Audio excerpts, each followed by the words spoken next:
We're live. Hello, everybody. Welcome to the Untitled Hoops podcast. This is the swag edition because, as you can see, I have on sunglasses, which instantly makes me cool. And I have a beanie. Um, yep, and Marquise has on his signature beanie, that's pretty cool too. Um, Wow. it is. I'm sorry, maybe I said that weird. Anywho, this episode. Well, first off, hello. How are you? You It's look good. great. Happy to have you back. Hey, If you've hey, been hey, back, hey, follow the page. Follow it. You're listening to it. yes, You might as well just give it a follow no matter where you're yes, listening to. You're on Spotify. You're on Apple Music. yep, You're on yep. YouTube. Just, drop a follow. It's free. Yep. Follow the page. Give us 5 stars or four Hit us up or on the three. website. Nothing less than three. Like and subscribe to the YouTube channel. Follow us on TikTok. I'm an old person, so that's what I call it. I haven't posted TikTok in years. We got to do that again, though. Years. Okay. Yeah. But yeah, hit us up, follow us, go to the website, buy some merch. You'll appreciate it. You'll like it. It's very high quality. Uh this is the Untitled Hoops podcast, and this is the podcast where we talk about basketball, the great sport of basketball. Um Mainly the NBA, mainly the 76ers. However, this week is going to be a little bit different because this week we're doing an activity. Similar to what we did the last couple weeks when we were giving our predictions for each team, Western Conference and Eastern Conference. This week is going to be something sort of similar. We're going to be doing a little activity. We're going to be doing a draft, but a draft with a twist. Yes. Um, Also, we did take a week off. We did take a yes, week we did off. take a week off. It was a dry ass day, and also I wanted to prepare for this. So Yes, we didn't. There wasn't much to talk about last week. As Marquis said, we had to prepare for this. But because we did take a week off, we didn't get the chance to say this, which is rest in peace to Bill Russell, oh yeah, R.I.P. Bill Russell. the late great Bill Russell, Celtics legend, 11-time champion as a player and coach. We literally both have green behind us in some type of way. Yep, That yep. was that And was this is definitely and this planned. is this is nothing but respect because we are definitely not Celtics We fans. hate But Celtics fans, but Bill Russell yes, deserves the respect. yes, greatness must be acknowledged, rivalry or not. Yes, sir. So rest in peace to Bill Russell. He will be missed. He was a very funny old man. He seemed like one of those old guys that just like everybody's granddad. Like he's just super nice Yeah. to everybody. Um. Everybody loved him. Yeah. It So sucks. yeah, It sucks, yep, but to know it was peacefully, it is better. yes, yeah, Still yeah, for a lot of great things. Did a lot of great yep, things. yep, Did a lot of things for Black people, for people in general. yeah. So rest well, man. Um. So Marquise, why don't you tell the people what exactly we're doing and how we're doing this and why I'm gonna win. Or you're not gonna win. So we're doing a draft, like he said. We have two rules. Players cannot the players in the draft cannot be superstars. Mhm. Both teams have to select at least one rookie. The rookie cannot be a top five pick. Um, so we have a max slot of one borderline all star, a guy who made it less than two times. Uh, Mhm. we could have four all star potential guys, so guys who we think are going to make an all star game but have not yet. Um, yeah, like I said, we can have a max of two rookies, but we have to have at least one.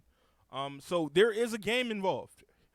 There is a Yes. game involved. By the end of the season, we will have a victor, and his name will be Marquise. Um, Probably not. so so we have a borderline all star on the team, like we said before. If that all star somehow repeats, that is 50 points to whoever drafted that player. If one of our all star potential guys make their first all star games, that is 75 points. If one of our players makes an all NBA team, that is 50 points. If one of our players makes an all defensive team, that is 30 points. If one of our rookies or both of our rookies make it to an all rookie team, that is 25 points, or 25 points each, determining if both rookies make it. Um, if a bench guy records double digits in any category, that is 15 points. That has to be a bench guy. Once again, emphasis on the bench guy. Cannot have more than 25 games started, or he is disqualified and the points do not exist. If any of our players make a finalist appearance, that is for any award, that is 15 points plus. There's only one minus scenario. There's only one way to lose points, and as that is if one of your players have an off season. Like I said to Sean before, this is not an off season, meaning there's another guy on the team taking more shots, so you're taking less. It's an off season like Anthony Davis did last year. Okay, if Anthony Davis was the option, we would have lost points for Anthony Davis. Right. Sean unfortunately has the first pick because I lost in rock paper scissors shoot at a game at work. So, Sean, your first pick, give us your borderline all-star. My borderline all-star. You know, this was tough. I had to think about this for a while. But I'm going to go ahead and I'm going to do something that Marquise is definitely not expecting. And I'm going to take DeJounte Murray. Ooh, okay. All right. He's on the Hawks now.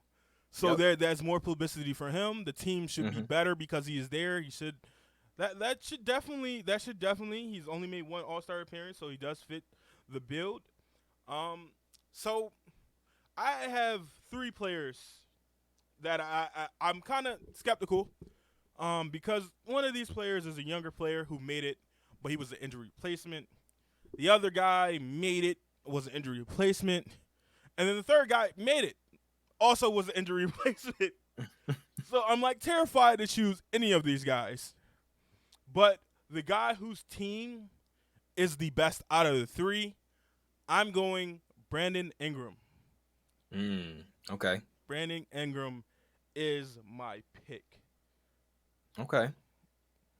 All right. All right. So next up, we got All-Star potential, correct? Yes, All-Star potential. These are guys who have not made an All-Star team, but we feel as though that is coming up. Okay.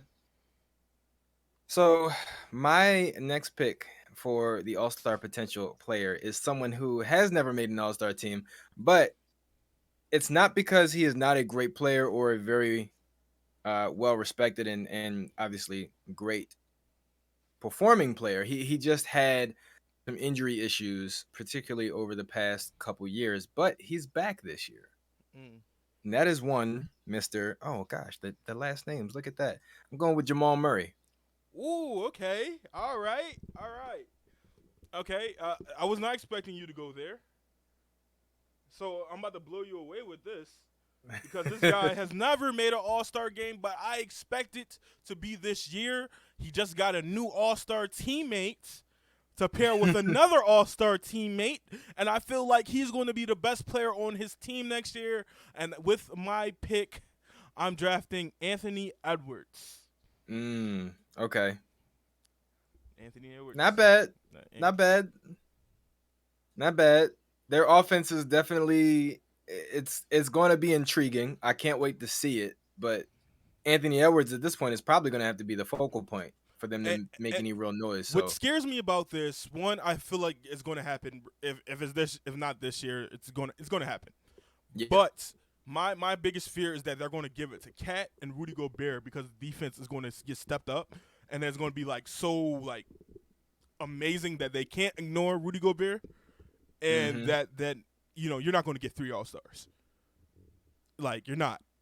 So no, that's the only thing that kind of scares me about that pick. If you're not a number 1 seed, you're not getting 3 All-Stars. You have to be like a number 1 seed, potentially best team in the league, to have 3 or more All-Stars. Because we've only ever really seen it a couple times. We saw it with the Hawks when they had 4 All-Stars. We saw it with I think the Warriors had 4 All-Stars. The Cavs had 2. The Cavs had 2. Even though one was an injury replacement. But, there's 2 All-Stars. No. Yeah. I mean, you're not getting 3 or more if you're not a number 1 seed or best team in the league. I just believe that they will be a top 5 seed, and that is higher than any Timberwolves team has been since the KG era. That they're going to get somebody, and I think Anthony Edwards will open himself up to be the best player on that team. So That's who I'm going with. Sean, who is your next pick? So next pick, all-star potential, right? This is someone who has never made an all-star team. I think I know where you're going. I just don't. No, you don't. I don't. This is someone who's never made an all-star team, also dealt with some injury issues. However, they are now in a situation where I think there's just less being asked of them. And I think offensively and just with the pieces around him, there might be a little bit of a jump. He's just recently changed conferences. I'm actually gonna go with Kristaps Porzingis. Ooh, okay, all right. Yep. He was not on my board. He was not on my draft board at all. But there, that's a good pick. The Wizards have a nice team.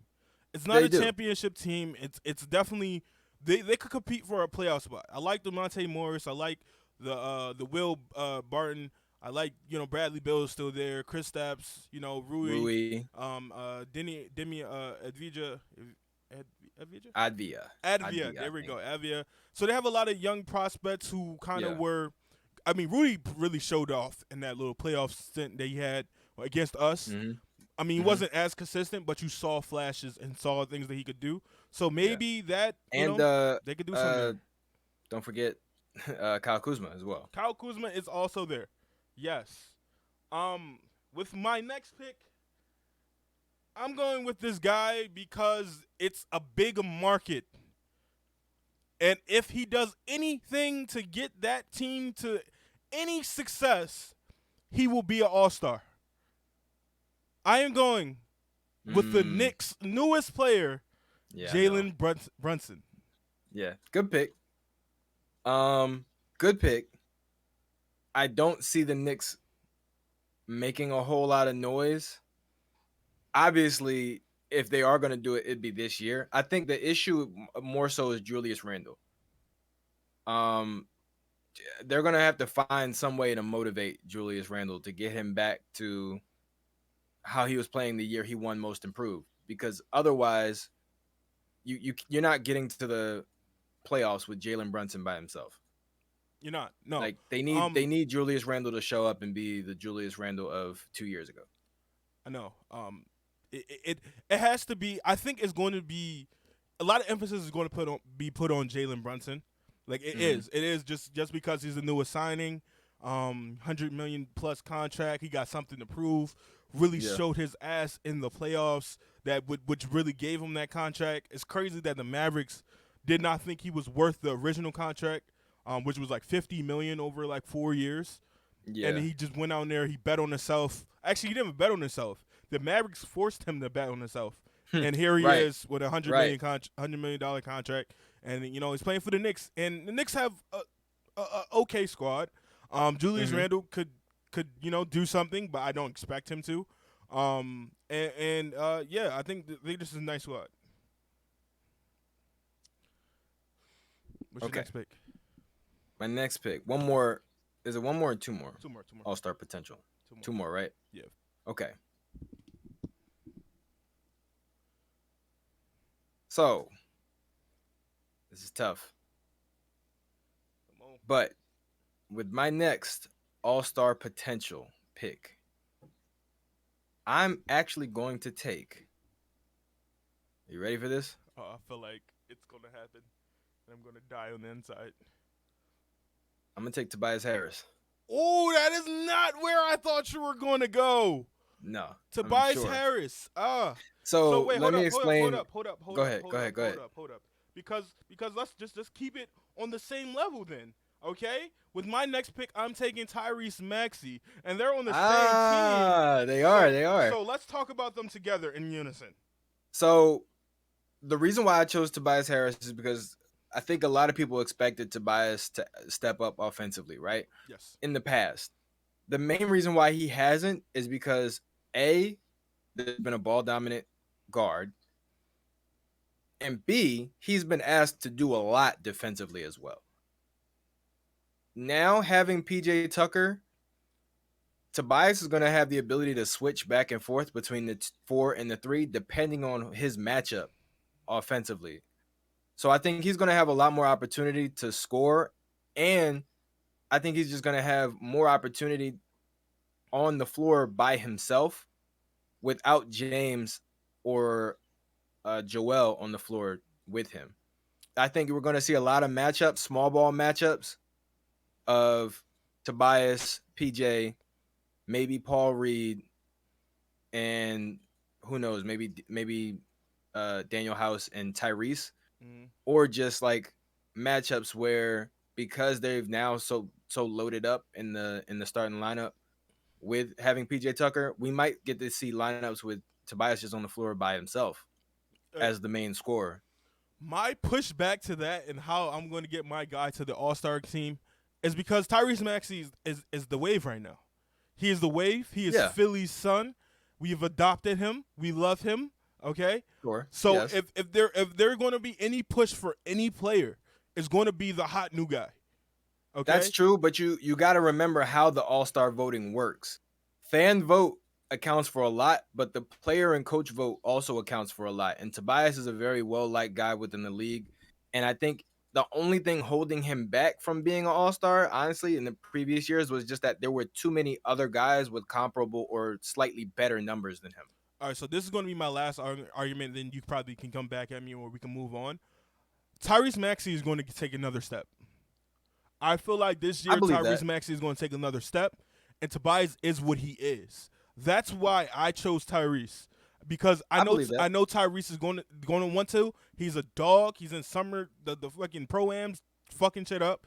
Like I know he's going to take that step. He's working hard. He's doing all that. Not saying Tobias isn't, but he's younger and he's already shown growth in a big way in just his second year. Yeah. Tobias is what he is. That means I think that they're going to give Tyrese the ball more than they would defer to Tobias unless there is like a situation where Tobias has an advantage. Well, I think there are going to be a lot of those situations because of his skill set and size. And I also think you got to remember, too, if James Harden's been working the way that people say he has, he's going to be doing a lot more scoring as well. Yes. So between him and, uh, you know, Joel, they're going to take care of the bulk of the scoring. Really, Tyrese and Tobias are competing for that third scorer spot, which very well could be Tyrese.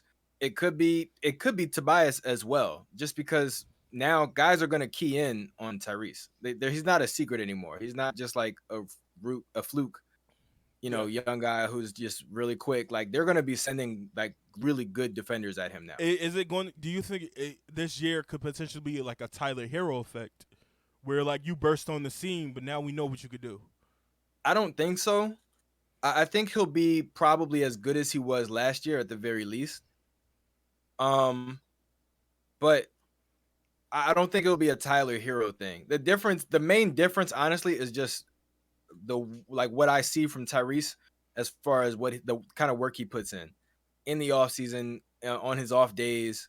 Like he said, he's doing like 2 workouts or 3 workouts a day, 2 workouts before noon. And you heard the? Did you listen to the Doc Rivers interview with Vince I Carter? I didn't hear the whole thing. I heard the portion about Ben. Okay. But we're of course not going to talk about that. We're But not I not didn't at hear the all. whole thing. So basically, Doc Rivers told Tyrese he has to take a vacation. Tyrese kept calling Doc and Doc's son, who's also one of the development coaches on the Sixers team, going, "What am I supposed to do?" They're like, Mhm. "You're on vacation, just chill." He was like, "I can't." Like he's like, Yeah, "I can't." yeah, He's like, "A week yeah, of this is not good enough for me." So yeah, he was like, Doc. He kept calling him, Yo, what I should do? What should I work on? And they're like, "Bro, just chill." And I love yep. that. I love that. That is definitely Philly, personified. So yeah, Sean, what is your next and final All Star potential player pick?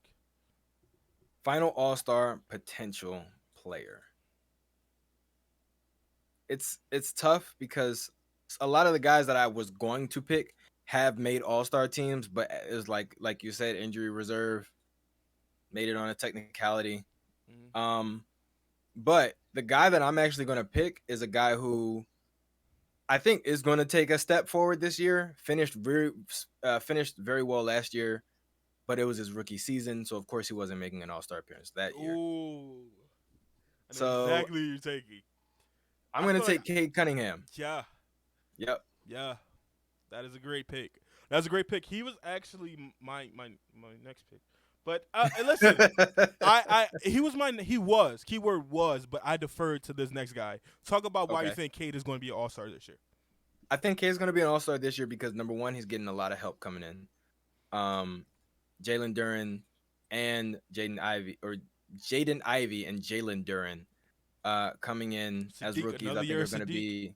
Yep, Sadiq Bey is going to take another step. Probably not a huge one because he's already a really good 3-and-D player, but I think he's going to expand his offensive game a little, and just having more help, having a year under his belt already of experience, having that confidence, being able to come in, know what the offense is, know what you're doing, know the lifestyle, what you need to do and when. Yeah, there's Just adjustment period. settling into the NBA life and his life with the Detroit Pistons, and then in addition to that, having the added help of two other really really good young players coming in. That is Cade. Cade is definitely going to be one of those guys. They gave it to LaMelo, and LaMelo team was god awful. Mm-hmm. So he could make it. I don't expect them to win more games. I definitely expect them to be more competitive. Yeah. They beat us last year. You know what I'm saying? And he was fully healthy, Yeah. so they have some fight Yeah. in them. My next pick. Oh yeah, I'm about to. You're going to regret that Cade pick after I say this am? guy. After I say this Okay. guy. Go ahead. Going into last season, they shocked the world. But their Okay. second guy is injured going into the season. So I expect this guy to take a gigantic step. And I think they will get 2 All-Stars. This guy is Desmond Bane. Okay. Desmond Bane. Okay. What can I say, bro? They were out without John Morant for what? I think it was 27 games, and there were like 22, 23, I think. 22, and there were like, I want to say 18-4. Oh no. I'm sorry. No. It might have been 27 games because I think they were 22 22, yeah. and 4 or 22 and 4. Yeah. That's unheard of. You're missing your best player by far. 26 games. You're missing your best player by far, and there's no drop off. First off, shout Yeah. out to Taylor Jenkins because he did a fucking hell of a job. And if Yeah. if he replicates that this year, he's going to be coach of the year. Like there's no way in how you can win that many games. Like when we play without Joel, it's like fuck, bro. Mark that as a L. Like that. Right. That's literally how we think. But the fact that you were in some cases better without him than when he was on the floor, because I think they went on a 3-game losing streak once he came back. And I think Desmond Bane will has great potential to be an All-Star this year, because I think Memphis will be another time a top 3 seed or top 4 seed, and I think that they will get 2 All-Stars, and I think Desmond Bane will be one of them, or at least as an injury replacement. Okay. I'm not regretting my Cade pick, but that is a very, very good pick. That is a very good pick. Damn. That is a very good pick. So you get your first rotational player. Could be a rotational starter, but you do Okay. lose some benefits for picking a bench player or a rotation player. So there's perks for both, but Okay. you know. So for my first bench player, Are we gonna go 10? Are we gonna go 5 bench players, or 5 rotation players? well, how many players do we want to have on the total roster? 15? 10. We have 5 10 starters. total? Yeah, 5. We already got 5, so might as well go another 5. Well, no, because we need our. Oh, so the 5 of the 5 rotational players, 2 of them have to be rookies, or 2 of Yeah. them can be rookies. 2, at least 1 has to be a rookie. Okay, got it. Okay. So for my first rotational player, who is, well, no, now that I think about it, he might be a starter. Doesn't matter. Doesn't matter? It just can't be all. He does he have all-star potential? No. Then rotation. Okay. I'm gonna go with a teammate of Cade Cunningham's, who was not a top 5 pick. He was very close though, and that is Jalen Duren.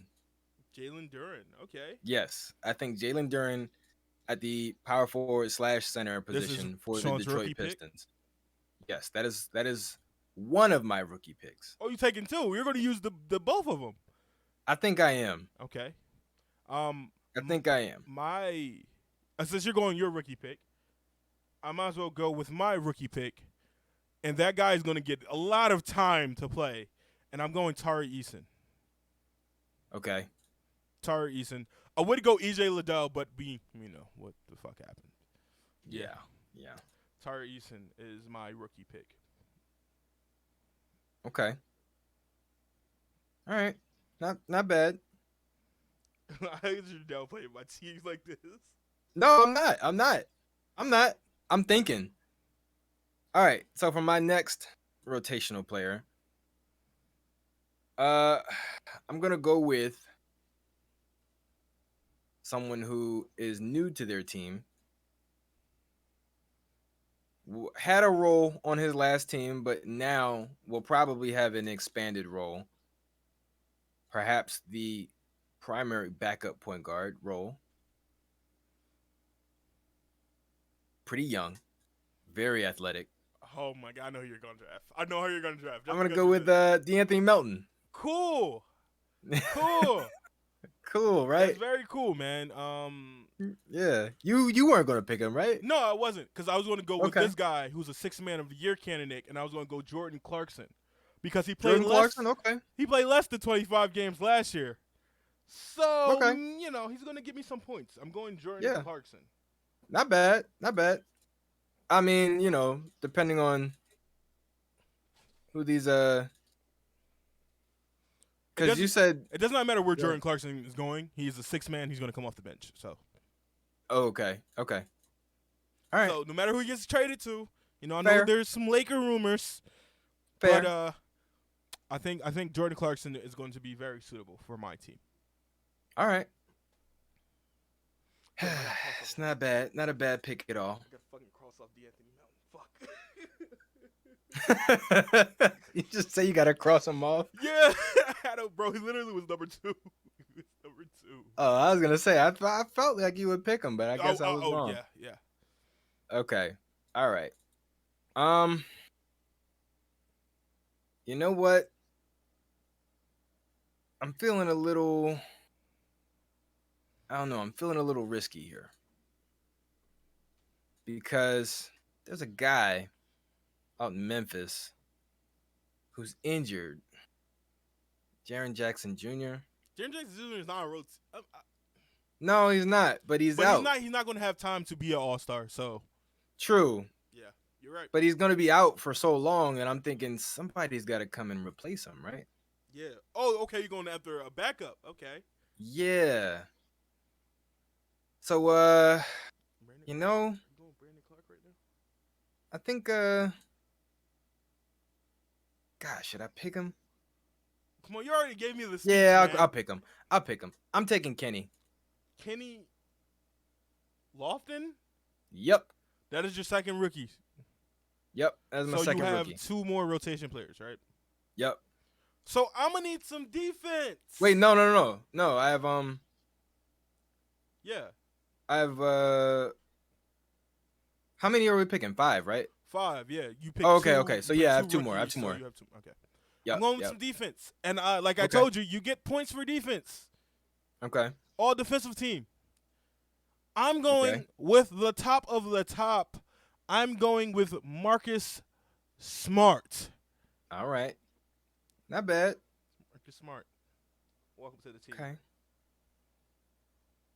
Okay. So we both have 2 more. Well, I'm going to go offense. Okay, go offense then. I'm going to take a guy who's not a rookie. He's been in the league for a while. He's one of the best at what he does. Percentage-wise, he might be the best at what he does. Fuck. Fuck. I know you're going. You're taking Seth Curry. You know what? I was going to take Seth Curry. I really was. But now I'm taking Jordan Poole. Oh!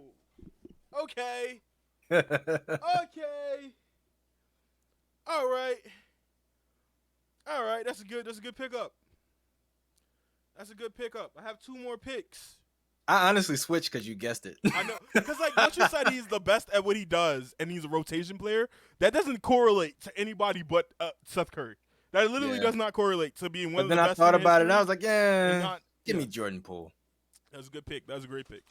Yeah. So I got one more, right? I honestly had him on my All-Star thing. Oh, All-Star potential. Yeah, I actually did have him on my All-Star potential, but they're three All-Stars. Probably going to be the same ones every year. Wiggins really slipped in there, and I think Clay's going to be back next year. So, yes. And this guy is going to be coming off the bench. Okay. He is a bench player. He's not a rotational player. He's not a starter. But this team got him to do one thing, and that is to rebound. I am drafting Andre Drummond. Yeah. From the Chicago Bulls. They need some rebounding. I think he can do it. I think he can average 10 points, 10 rebounds. 10 rebounds off the bench. I'm going Andre Drummond. Okay. Sean, just to remind you that you can get points for all defensive team. Yeah, I know. I got one more pick, right? Yes, sir. Yes, sir. Yes, sir. Well, because you said all defensive team. I know exactly where you're going. You're so predictable, man. Who do you think I'm taking? You're taking you say it. Because if you don't, I am. Okay. I'm taking one of the better defensive point guards in the league, who's pretty young, who's on a pretty good team that was started off really hot last year, but they had some injury issues and some COVID issues. But he's back. He should be back this year. You know what I'm taking? No, I don't. You said point guard. No? And it threw me off. Okay. I'm taking Lonzo Ball. Ooh, is he going to play this year, though? I'm pretty sure he is. Okay. At least enough games.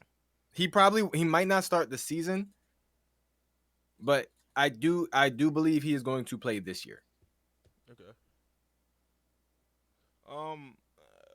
With my final pick in this amazing draft class that I have assembled, I'm trying to stall so I can think because I have like a couple guys I could go with. But I have made up my mind. No, I haven't. But I think I'm a double down on defense. Okay. And I'm going Matisse Thybulle. Not bad. Marcus Smart, Matisse Thybulle. That's for sure to give me some defensive points. Not bad. I think that's a good pick. Should we do extra points if they are the top 5 in like a category? Okay. Or do you? Well, you said top 5 in a season award is extra points, right? A finalist, top 3 in the season award. Oh, okay, finalist. Okay. Yeah. In a season award, so like Rookie of the Year, Defensive Player of the Year, MVP. I doubt that we drafted any MVPs. Okay. I just doubt we did it. So for a category, you mean like all defensive first team or something like that? I mean like top 10 in steals, top 10 in rebounds. Top 10 no. Okay. Nah, that's gonna make it too complicated. Yeah, it is. All right. Yeah. So my team is once again, it is Brandon Ingram, Anthony Edwards, Tyrese Maxey, Desmond Bane, Jalen Brunson, Jordan Clarkson, Andre Drummond, Matisse Thybulle, Marcus Smart, and Tari Eason. Mm-hmm. Your team, Sean? My team is, I didn't write it down, but I can remember it. My team is DeJounte Murray, Jamal Murray, Kristaps Porzingis, Cade Cunningham, Jalen Duren. Ooh, who else did I pick? Lonzo Ball, DeAnthony Melton. Write this down, Sean. All right. Write this down. I can remember them. I just don't. In my head, I'm trying to put it in order. You write it down. Just write it. I actually was typing it in my phone, and then my phone died. Yeah, Let me my see phone here. is literally my phone is on my charging pad as we speak. Like I couldn't even lift it up. I had to just scroll. So this You got wireless. can You I got list wireless to you the charging, huh? other the yeah. Oh, this must be nice. I'm gonna list to you the other guys I had. For my All-Star ballot, I had Fred VanVleet and I had LaMelo Ball. Because I felt like LaMelo Ball is going to be opened up this year. No Miles Bridges. He's going to be able to do more things. He's going to be expected to score more. Mm-hmm. Fred VanVleet, I think, is a real sturdy all-star potential player, borderline, can get there. I think the Raptors are going to be good this year. For my all-star potential guys, a guy I didn't get to go with, that was CJ McCollum. I had Jaren Jackson Jr. up here, but I crossed his name out because he wouldn't be able to be a real actual all-star because he wouldn't probably play enough games. And then when he comes back from his injury, they're probably going to put him on the minutes restriction, not sitting out back-to-backs and stuff like that. Then I had Shea Gilgis. Shea. I had Shea. Gildress. I had Shea Shea. Gildress Allen. I literally put Shea because I couldn't fucking say the name, and I'd try it anyway. Okay. Another guy I had was Tyler Hero. That you didn't pick? Yeah, I didn't pick for All-Star potential. And Oh, then okay. to wrap it up, I put R.J. Barrett. Okay. Him, As all-star potential. Yeah. So also these are my rotational players that I didn't choose. Terry Rozier, Steven Adams, Kevin Love, and that is it. Those are my guys. Those are my guys that I went with. Actually, while you're doing that, I can set up this next portion. I'm missing one player. DeJounte Murray, Jamal Murray, Kristaps Porzingis, Tobias Harris, DeAnthony Melton, Jalen Duren, Lonzo Ball, Tobias Harris. Kenny Lofton. And there's one player that I'm missing that I drafted that I cannot remember. Jordan Poole. Jordan Poole. Yes, Yeah. there we go. That was Jordan Poole. Yeah. Because I had to think about because you changed your answer. That's probably why you forgot. Yeah. It was gonna be Seth, and I changed it to Jordan Poole. Not a bad squad. Not a bad squad. Not a bad squad. I think we both did a good job. Did Yeah. a good job. I feel like I went for more of the names. I think I did. I was looking more so at situational guys who are either in new situations or are coming back from injury. If we're going for defensive points, Matisse Thybulle and Marcus Smart are damn near fucking sure things. Yeah, absolutely. They're damn near sure things. So that's 60 points right there. But at the same time, I mean, Kristaps Porzingis is pretty good defensively when he's healthy. Yeah, but I doubt that. Plus, like, I think reputation now is that he's not a good defender. So it's probably going to be hard for them to just, oh, yeah, we always thought you were a terrible defender, and now you're not. Yeah. You know what it is? You went for more defense. I went for more offense. Yeah. I mean, I have guys who are good defenders, but I have a lot of scorers and just guys who generally have the ball in their hands a lot. I almost fucking selected George Niang for one of my rotation players. I mean, because he averaged 9 points last year. It's not a terrible pick. It's definitely not a terrible pick. It's just now having PJ. Yeah, that's kind of. It kind of throws a wrench in that. Yeah. Because you're not. I mean, if you want to go small ball and have George at the backup five, like have a lineup of George, PJ, Tobias, Tyrese, and I don't know, Daniel House or DeAnthony Melton or James Harden, like that's a pretty good shooting lineup. Yeah. So this next part. Oh, go ahead. Keep on. No, I was gonna say it's a pretty good shooting lineup, and on top of that, George is still he's not super tall, but he does have he's big enough that he can still guard fives. Yeah, he dummy thick. Okay. I wasn't gonna put it like that, but all right. So this next part is the game that I want to play. So basketball reference, as a lot of NBA fans know, gives a lot of stats, gives a lot of details, but they're also doing predictions this year. So Okay. what we are going to do, we're going to put some random names, pull some random names, have a wheel where I put all the names in. Don't know why Okay. I did this because down there's an NBA generator that I can just type shit into and then it happens. So I feel like I wasted a lot of time. Probably I'm not, did. yeah, I did.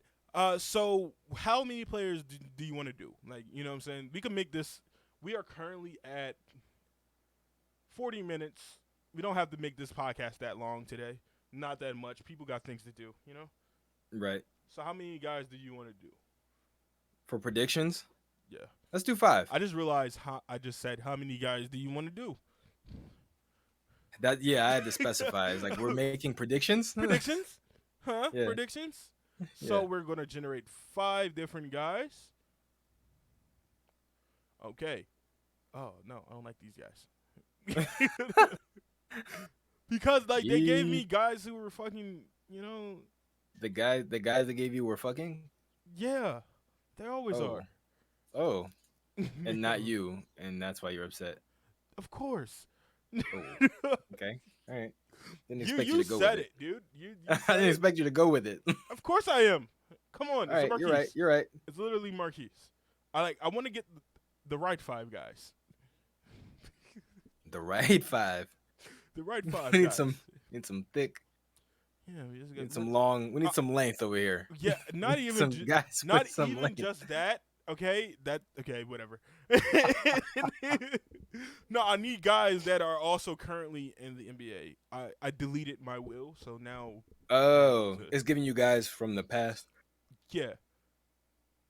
Oh no. All right, so maybe we should go more because then we have a better chance of getting somebody who's relevant. All right. Oh, okay. All right. Okay, we might have to. Who the fuck are you, dude?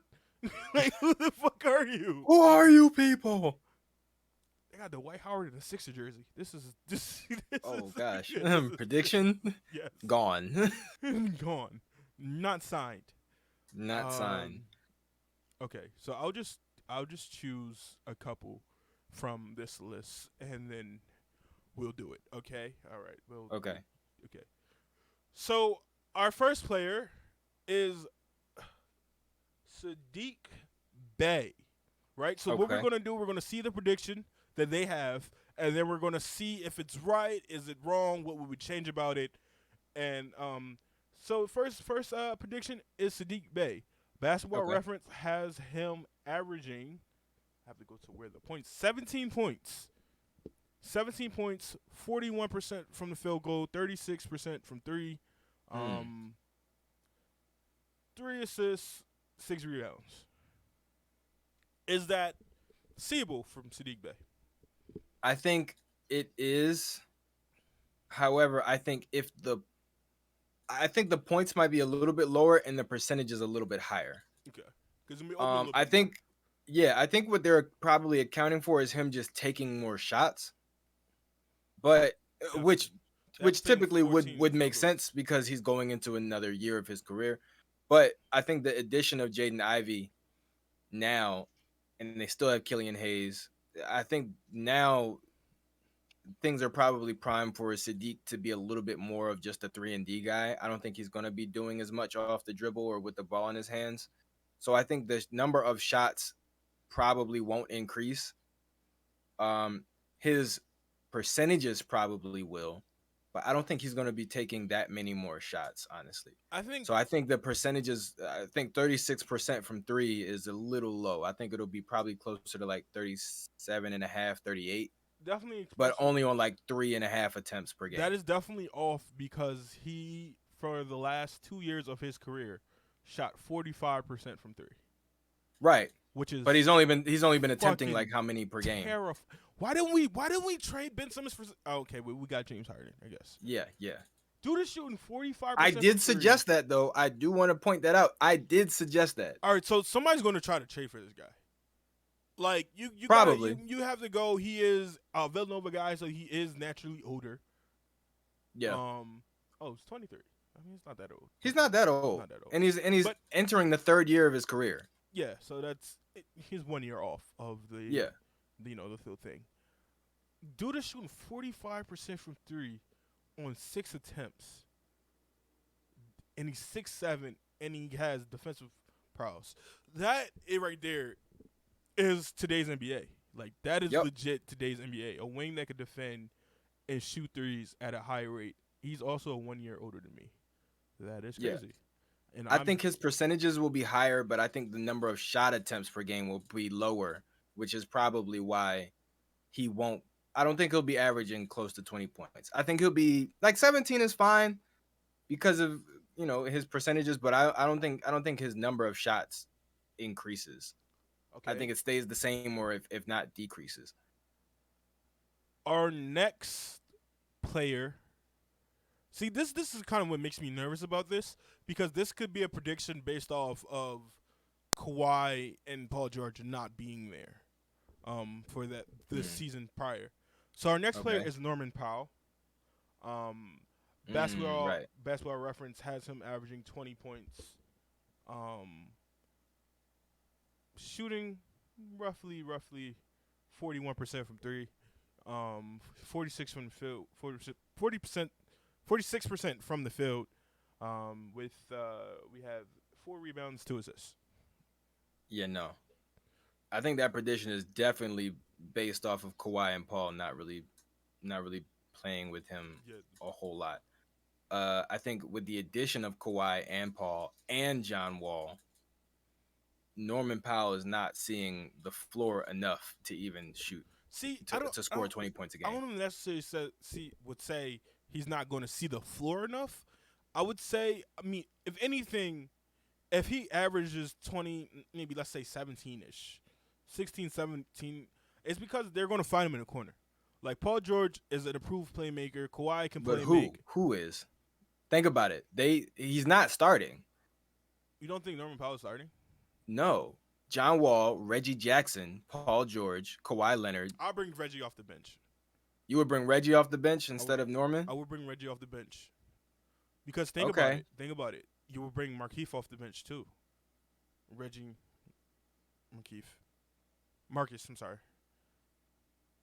I don't Because know. I because think look, Reggie's a better player. think about it. John Wall is not even a solidified starter yet. So it might be Reggie, Norman Powell, John Wall off the bench. So you know what I'm Mm. saying? So like John Wall is not even he doesn't even have the starting spot yet. There's going to be a But see, competition. I think that's even more proof that this prediction isn't really based off of their current situation because Yeah. we still don't know if Norman Powell, number one, is if he's even a starter, and number two, who he's starting with. Because we Yeah. don't know if he's going to be starting with Reggie or with John. Because if he's starting with John, he's not. If you got John Wall, Paul George, and Kawhi Leonard in the starting lineup together, whoever else is out there is not See, putting up a whole lot of shots. yeah, I like that. I respect that right there. And I will also say maybe you do bring Norm off the bench and have somebody more like Luke Kennard out there.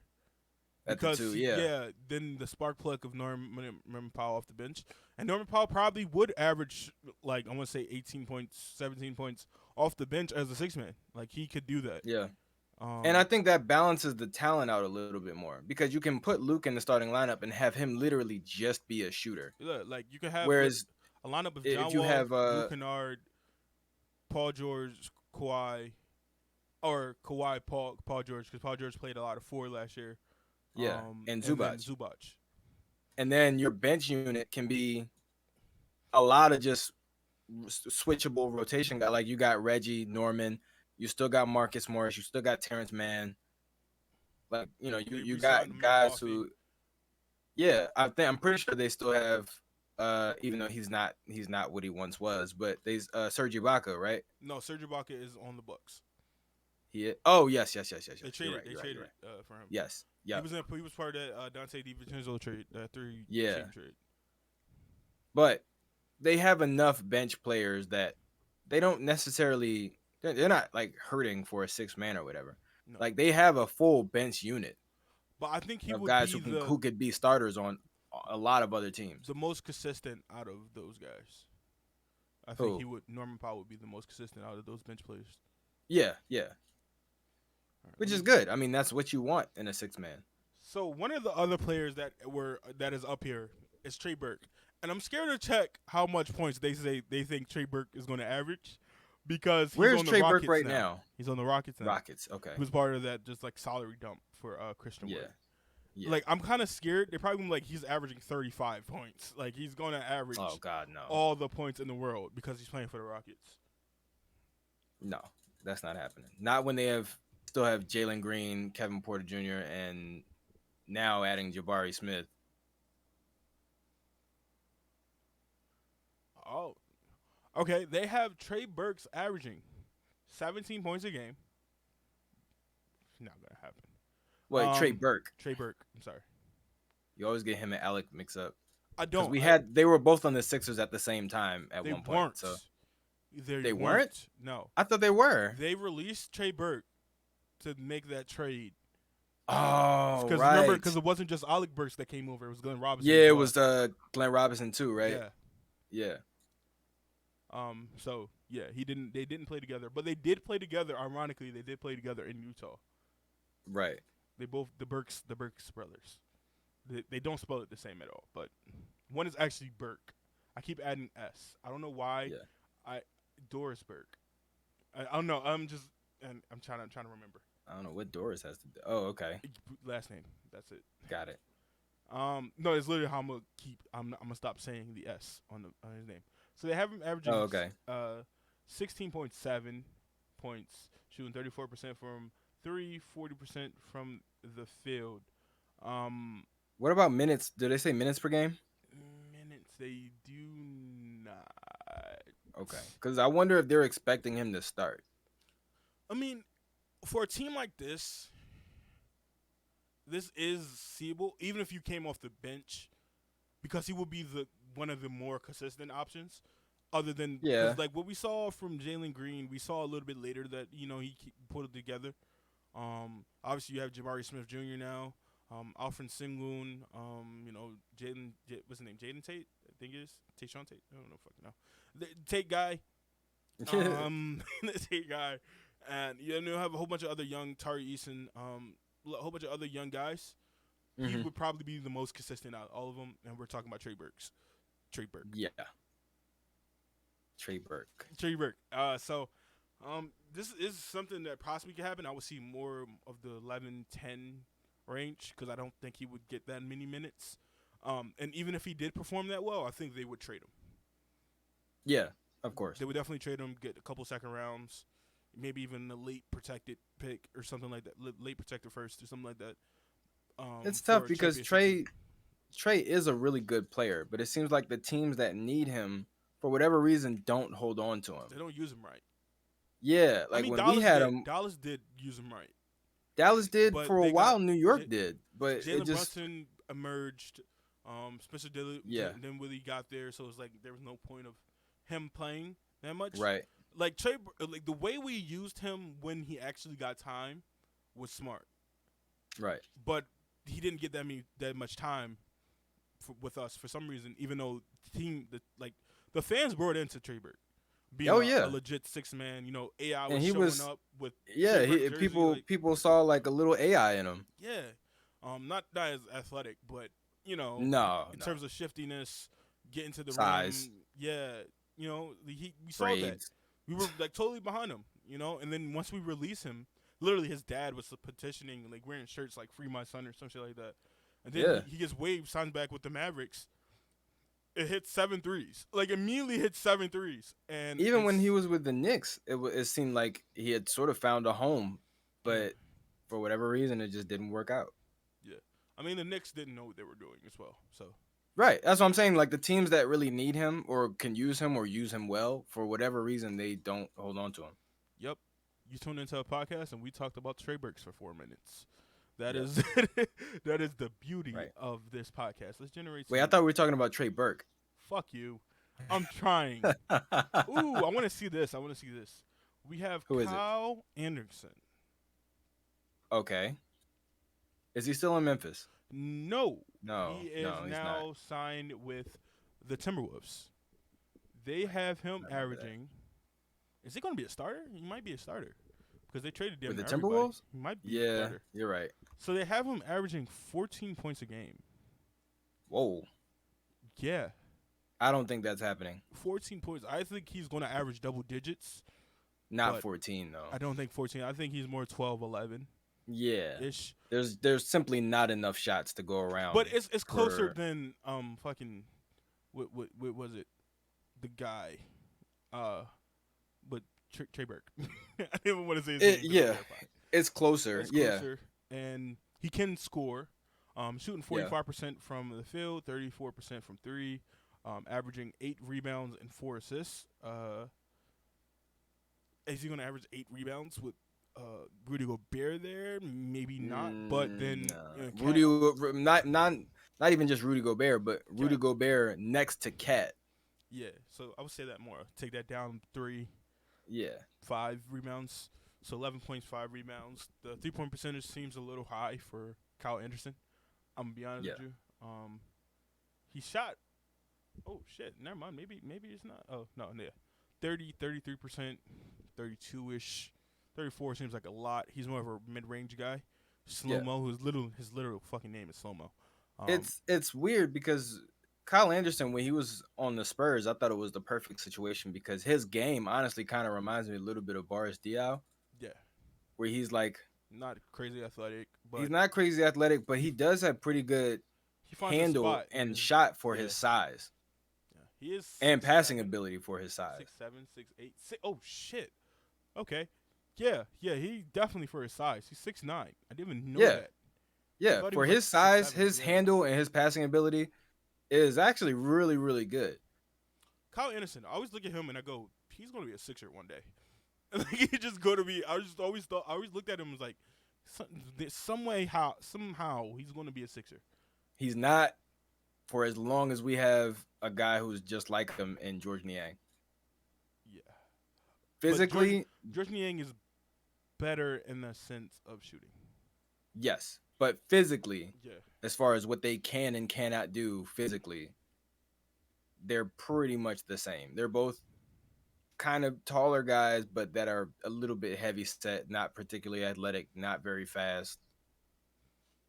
But they just know how to use their body. Our next player. Pause. Our next player is Andrew Wiggins. Andrew Wiggins. NBA champion Andrew Wiggins. All-star almost finals starter. MVP. Yes. Andrew Wiggins. Almost finals MVP. If you would have told me this shit yet last year or the year coming into it, I'd be like, bro, you're fucking high. What meth are you using? Let me have some. Like that is what I would say to you. Yeah. Like, but all the fact that everything we just said was all true. And I couldn't be happier for a guy. Like, I could not be happier for him. Talk shit about he was a bust, but he wasn't a bust because he was actually good. It's like, exactly. He finds a fit. He has a role. They're talking contract extensions now. He deserves to be happy right now in this moment. So, congratulations, Andrew Wiggins. I think Andrew Wiggins, this year has been a little bit of vindication for him because for so long, people looked at him as a bust because the team wasn't winning. And now people are starting to realize, like, oh, you know what? That's a Timberwolves issue. Yeah. It was never an Andrew Wiggins issue. Because there was a point in time when people thought Cat was like, they thought he was the next greatest player ever. Like, there was a point in time when NBA GMs thought, if you were starting a franchise tomorrow, you build around Karl Anthony Towns. Over they Giannis, still had over Giannis, over LeBron. Yeah. The main reason over LeBron was just because of his age. They're like, he's this good, this young. But now, because the Timberwolves still have yet to win shit, and we saw them celebrating a play-in victory like it was the NBA Finals, people are now starting to realize, like, you know what? It's probably a franchise issue, not a talent issue. Because I would argue Andrew Wiggins was and is still just every bit as talented as Karl Anthony Towns is. If not more, because the biggest issue with Cat is not necessarily talent. It's more so of a mental thing where he seems to believe higher in himself than he has actually proven. And I don't know if I've ever seen him actually put in the work to become what he thinks he is. Anthony Towns is quoted to be saying, this year is championship or bust. Karl Anthony Towns, please shut the fuck up. Please, sir, shut the fuck up. Like, Yeah. it is kind of a championship and bust for you, but there's no championship. So it's Right. just bust. And the thing is, I can totally respect you having that mindset if I had seen you like put in the type of work that someone like Anthony Edwards has already in just his first 2 years in the league. He was terrible. Anthony Edwards put the team on his back. Karl Anthony Towns is the 2 times we've seen him in the playoffs, he was terrible. Yes. He was terrible, not even scoring double-digit points. Even this year, he had better success. But hold on, let me look at Cat before we go. We're gonna go into. But even then, they weren't going anywhere without Anthony Edwards. Karl Anthony Towns had bad games. D'Angelo Russell had bad games. D'Angelo Russell had one great game. Yes. But other than that, Cat and D'Lo were more or less no-shows. I want to see Cat's numbers in the playoffs. So Andrew Wiggins, I can respect at the very least for being a little bit more reserved and I guess humble. Understanding that, hey, you know what? As great as I feel like I am, as great as I maybe have been, I haven't done anything yet. So let me shut up. Coming to playoffs, Cat was averaging 24 and 10, shooting 41% from the field, 53%, 41% from three, 52% from the field. In the playoffs, he went down to 21.8 points, 10 rebounds. He shot 45% from three, and then he shot under 50% from the field. So it did go down crazy, but it's like it just seems like Karl Anthony Towns is a guy. It didn't go down that much because he became a volume shooter. Yeah. Like you don't get 21 points per game on 30-something% from the field without missing a lot of shots. Like you gotta miss a lot of shots. Let's go. It's like Russell Westbrook. Like remember those games when Russell Westbrook was getting triple doubles, but he was shooting like 29% from the field. Like his final triple double of that year to secure him that first triple double over a season thing. He had 6 points. No, he had 10 points, but it was like damn near under 30%. Yeah, I think it was like he 26. Took like 50, That's why he took like 20 shots. Yeah. So you could look at the scoring and be like, oh well, he didn't do that bad, but it's just like look at how many shots it took him to get 21 points. All right, so this is what we're going to do. 21 points. This is Anthony Edwards, by the way. 21 points, 35% from three, 44% from the field. In the playoffs, 25 points, 50% from the field, and 40% from three. It went up. And for Cat, what I'm not looking for, okay, because I don't think you're the best player. I'm saying it like I'm talking to him. I don't think he's the best player. I think it's Anthony Edwards. That's why I chose Anthony Edwards. He was the first pick in my draft that wasn't an all-star. I think this is his time. This is his team. He needs to take over. He's a dog. He has that dog mentality that Cat does not have. I'm not saying that Cat needs it, but it's like Cat talks the talk, but he does not walk the walk. He does not at all. Cat, it makes a lot of sense, and people might laugh at this. Some people might think I'm being a little disrespectful here, but it makes a lot of sense why Cat and Ben Simmons are such good friends, and Devin Booker, and D'Angelo Russell. It makes a lot of sense why they're such good friends. Out of the four of them, Devin Booker has technically had the most success because he scored 70 points in a game that they lost. He's made it to the finals once and lost, but that wasn't until Chris Paul got there.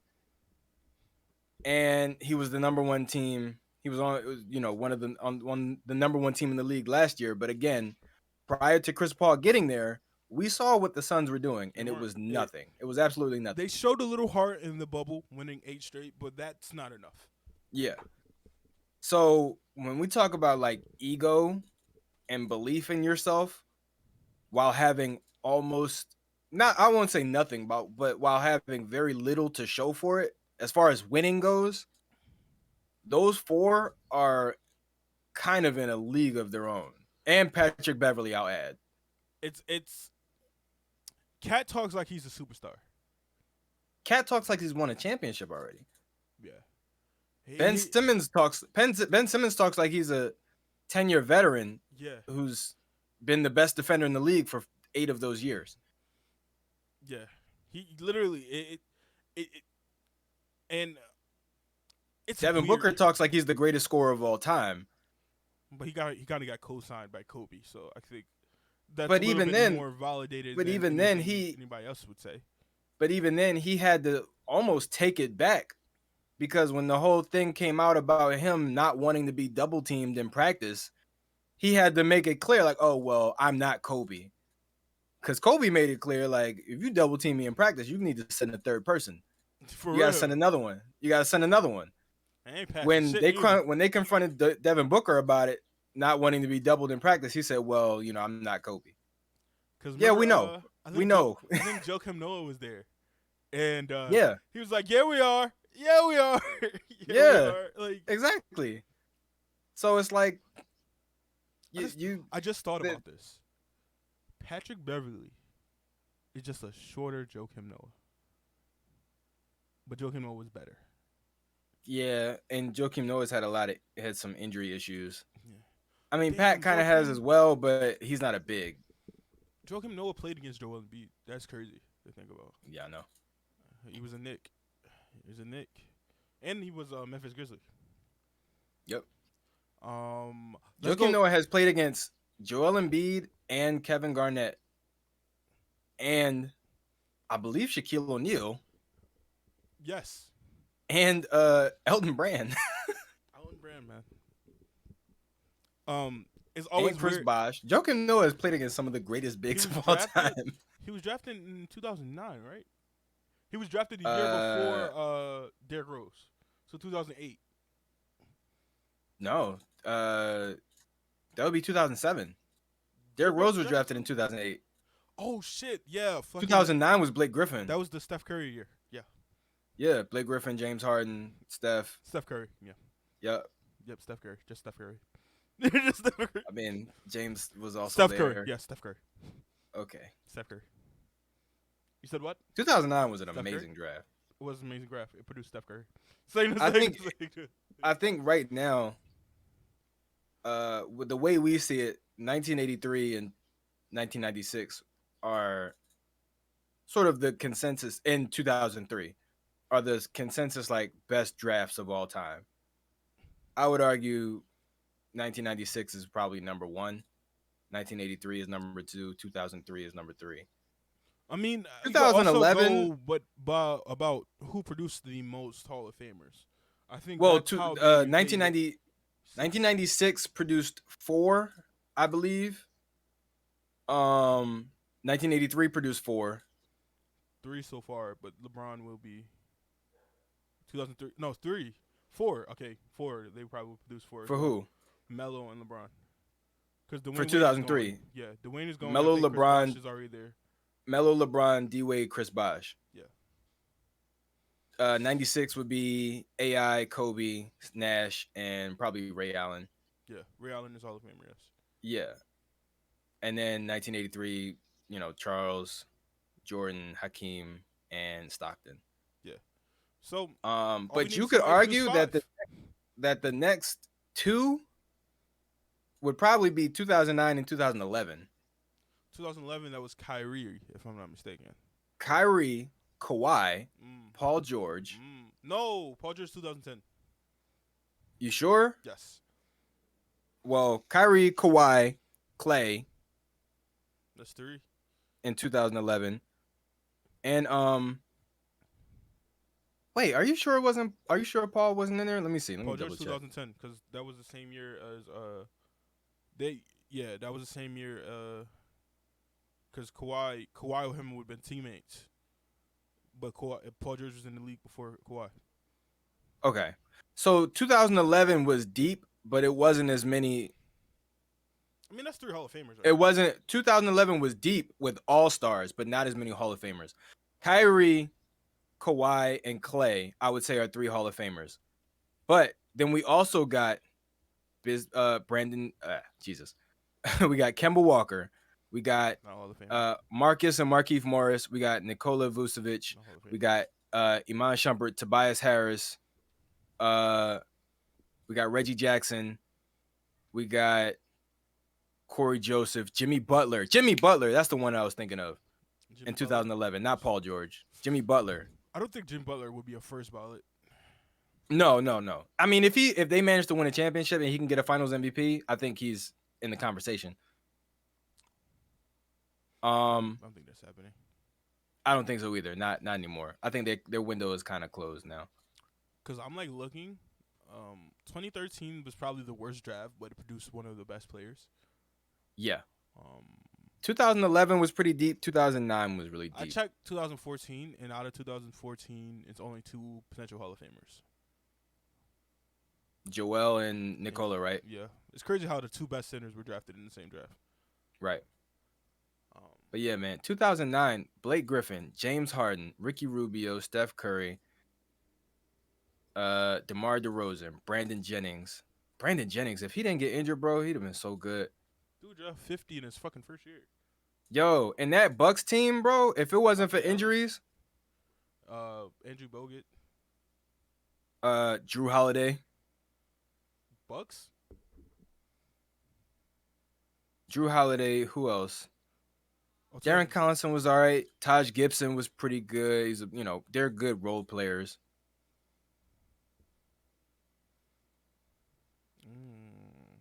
Man, I mean, I would definitely say between James Harden, Steph Curry, that's 2 Hall of Famers right there. Yes, for sure. We'll pencil it in right now. If they retire right now, they'll be Hall of Famers. Right. But then we also got guys who were multiple-time All-Stars. DeMar DeRozan. Like, there's some guy, like, even guys who haven't, like Drew Holiday. Like, Drew Holiday's been, if you ask the players, he's been one of the best defensive guards in the league, if not the best defensive guard in the league for, like, 4 or 5 years now. For sure. So, like, there's some guy, Ricky Rubio, Tyreek Evans was really great before everything got fucked up. Blake Griffin, I don't know if Blake's a Hall of Famer. I think Blake will be a Hall of Famer, but he's not going to be first ballot. Okay. It's going to take him some while. Take him some time.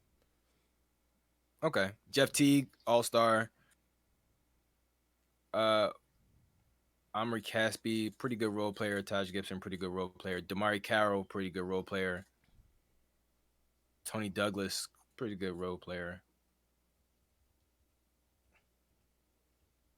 Yeah, like there's some guys in 2009. Oh, God, Jody Meeks. Patrick Beverly.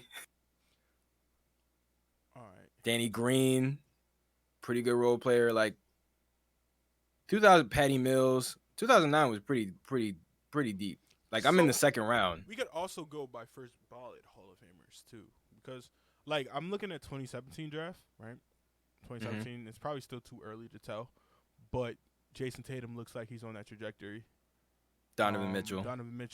I think Donovan Mitchell is more so going to follow that Jimmy Butler path, where he's not first ballot, but he is going to be in there at some point. Bam Adebayo has potential, but he's not even where Donovan Mitchell is right now, personally, in my opinion.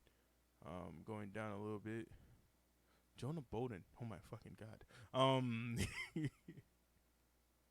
I forgot he got drafted. Yeah, he got drafted by. I don't know why. Part of me was like, he's still at Duke, and I was like, oh wait, no, he would be like a 7th-year senior. he was promised to the Sixers. Like they promised him. It was like, don't work out with nobody else. We're going to draft you. That's the same shit that happened with T. Stiebel. Yeah. 2016. Oh wait, no, Jonah Bolden. I'm thinking about the other guy, the other Bolden, the one that was in the same rookie class or same freshman class as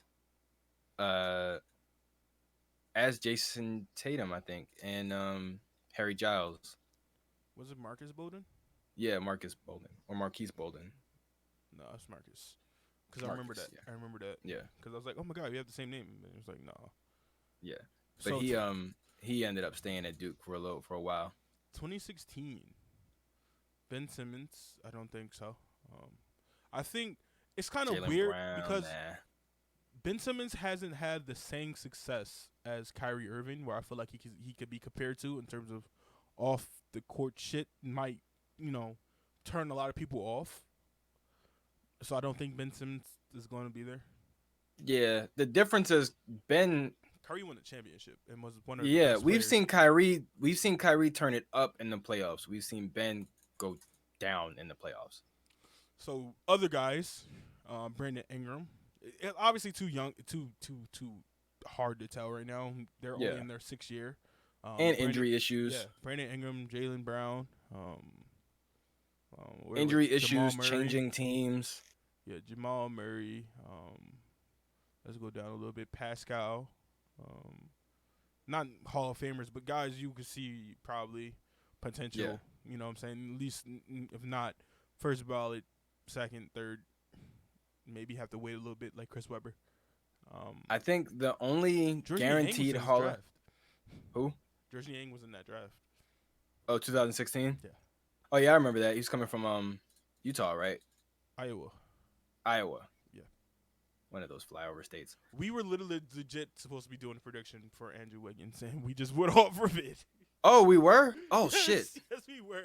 Because then we start talking about how he's successful and how Cat is better than. So what was his prediction? His prediction. Okay, let me go off last season. So this makes this prediction seems a little bit more relevant, even though it's probably not because Clay's probably gonna be back full health. So last season he averaged. This is legit what he averaged last season. 17 points, shooting 39% from three. 39% from three. Why do you just take off your glasses? 46. I don't know. From the field.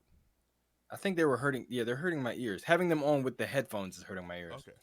So, yeah, 17 points, 39% from three, 46% from the field. They have him predicted as 19 points, 38% from three, 47% from the field, with 5 rebounds and 2.7 assists. It's so close that I'm not in such disagreement with it that I feel like I have to argue it against it. But it's hard to completely agree because I feel like if anyone's going to have an increase in production, it's probably Jordan Poole, not Andrew Wiggins. Yes. I think what Andrew Wiggins brings to the table for the Warriors is less offensive and it's more defensive, just being able to switch onto pretty much anybody and guard positions like 1 through 4 sometimes. Mm-hmm. And besides that, putting up threes. He can go and get his shot sometimes, but between Clay, Jordan Poole, and Steph, that's what I want to put on there. This is what hopefully if I say this, maybe this changes your mind just a smidge.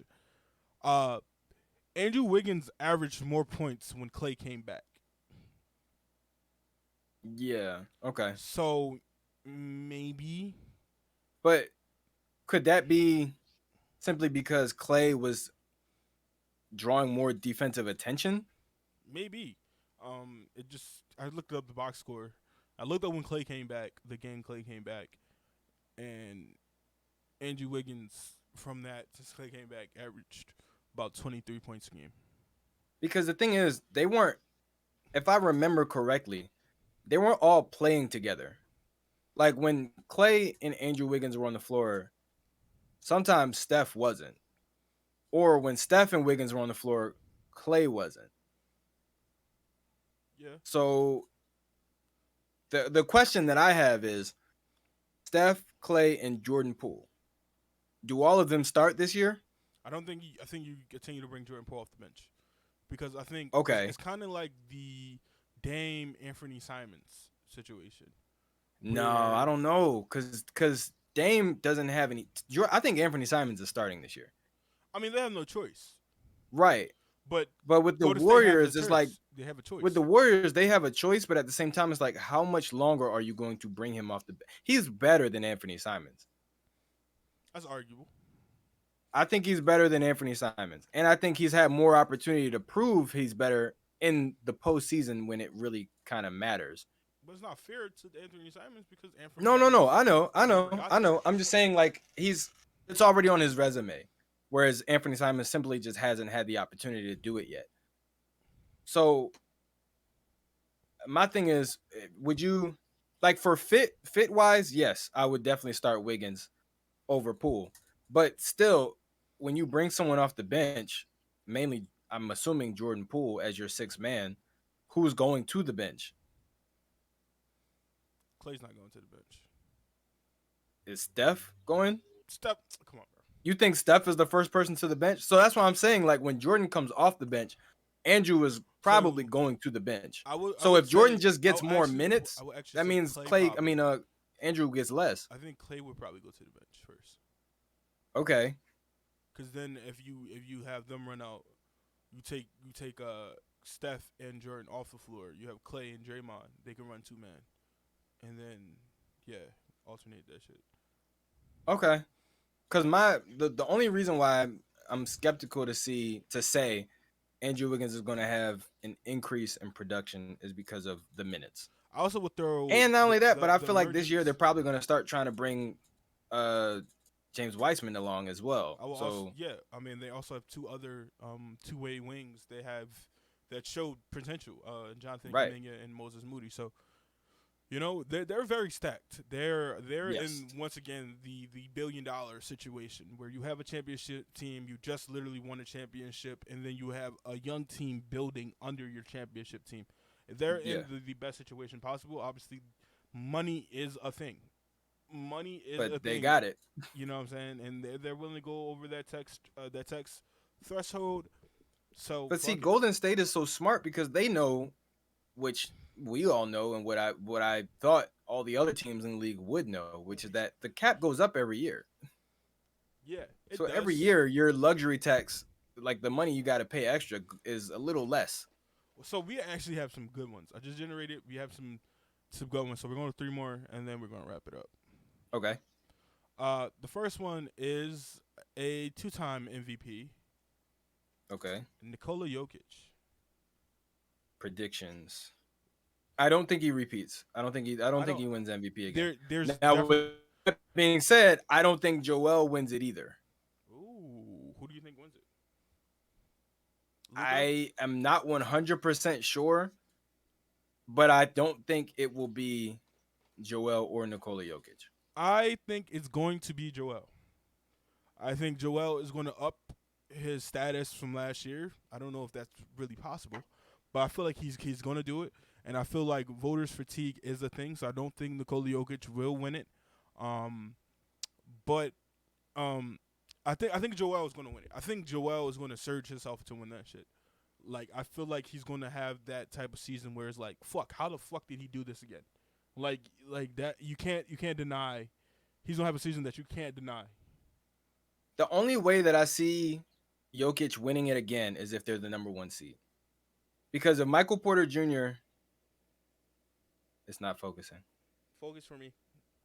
Do it. It's probably upside down. Kevin Durant has interest in reuniting with James Harden. Oh yeah, I saw that. The only way that I see Jokic winning it again is if they're the number 1 seed. Because if not, the addition, like having Jamal Murray and Michael Porter Jr. come back, will actually probably hurt him the way that it hurt Joel. Because his team will be better around him. So if they can't turn that into more success, which is at least a top 3 seed, I think having better teammates and not much better of a record will actually hurt his MVP chances rather than help it. I personally believe the Sixers have a better chance of being the number 1 seed than the Denver Nuggets. Right. I just think there's a lot of young teams in the West that view that as their championship because they're probably not really going to. Like Memphis might go, we want the number 1 seed. Like we want that. You know what I'm saying? I feel like Memphis is still probably 2 years away from being like Dallas. That. Yeah. They might view that as a championship, so they might gun for it. Like teams like the Warriors don't give a fuck. wherever we No, seated, the Warriors don't care. wherever we're seated, that's what we're going to go for. I think the Sixers are also in that type situation, so then maybe that kind of defeats my argument, where we I don't just want think to get so. there healthy. But I don't think the Sixers are gunning for the number 1 seed anymore because I think if that's what I'm anything, what saying. happens. Oh, okay. I I was think like, if we anything, don't. what happened in 2019 or 2021 with Atlanta proved that being the number 1 seed doesn't necessarily No, guarantee I mean anything. LeBron has proved being number 1 seed does not fucking matter. Any seed Yeah. I am, I'm going to the finals on the East. When Yeah. he's in the East. Now I can't say that now, but Can't say that now. when he's with the East, any seed LeBron was going to the finals. It did not Right. matter. So Right. that's kind of how I feel with the top 4 seeds. I don't think anybody cares. But seeding does matter when it comes to MVP. Yes. So And maybe, the only reason Jokic won it last year was because of his advanced stats. also Same thing with Russell Westbrook. we were higher in the seeding than Denver was, but technically we were very close in terms of record. So that Yeah. plays a part in it as well. But I think Right. the Sixers, if they wanted to, they could be the number 1 seed. I definitely think so. If Yeah. James comes back, maybe that lowers Joel's chances of MVP. Maybe he doesn't. He still was in the finals. He was the runner-up even with James on the team, even though he wasn't on the team for the majority of the season. But I still think I think going to this season is Joel's to lose.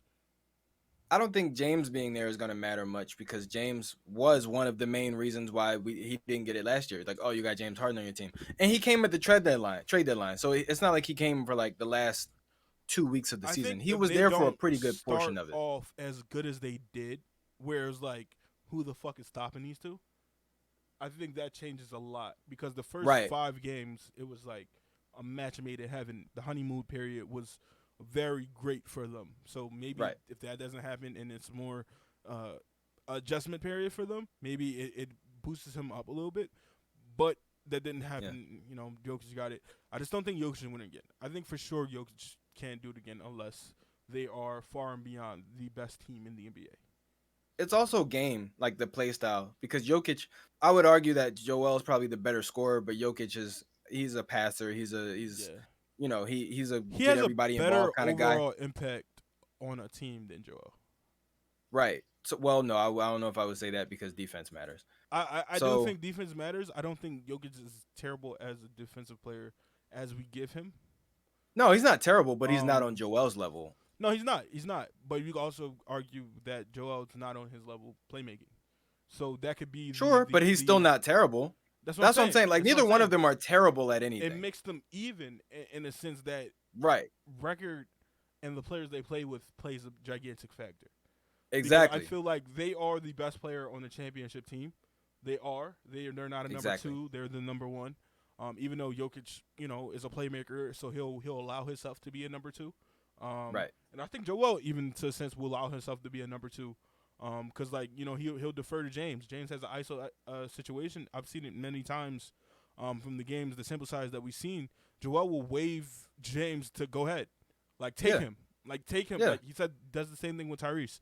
Like, And take James him. will do it. And he doesn't necessarily get the assist from it. You don't really Right. get the assist in stats, but you see it on the court. Like, listen, take him. Listen, you got the switch, go. Like, you know what I'm saying? Like, Yeah. like when he was bringing the ball up and you saw Tyrese, he was like, Tyrese, go. Like, I'm dissing this shit to you. Go, get the fuck out. And he gives Yeah. it to him. He gets the layup. So it's very much in different ways. I think the fact that the stats don't show that he's an elite passer, even though he averaged the most assists in his career. He's not an elite passer, but he is definitely above average passer, playmaker. He just isn't asked to pass He's as not. often. He's not. Like Nikola Jokic, Jamal Murray's not that great of a playmaker. So it's Right. like I am. So listen, let me worry about this. You worry about that. Versus like kind of with even with Ben was there, you replace Ben with James and you get a better playmaker. So it's like Right. I don't really need the ball in my hands, even though he still were bringing up the ball. He wasn't doing as much when James Yeah. got there. Tyrese played a bit more of a factor to that too. So it's like it's literally a flip of a coin with them. Yeah.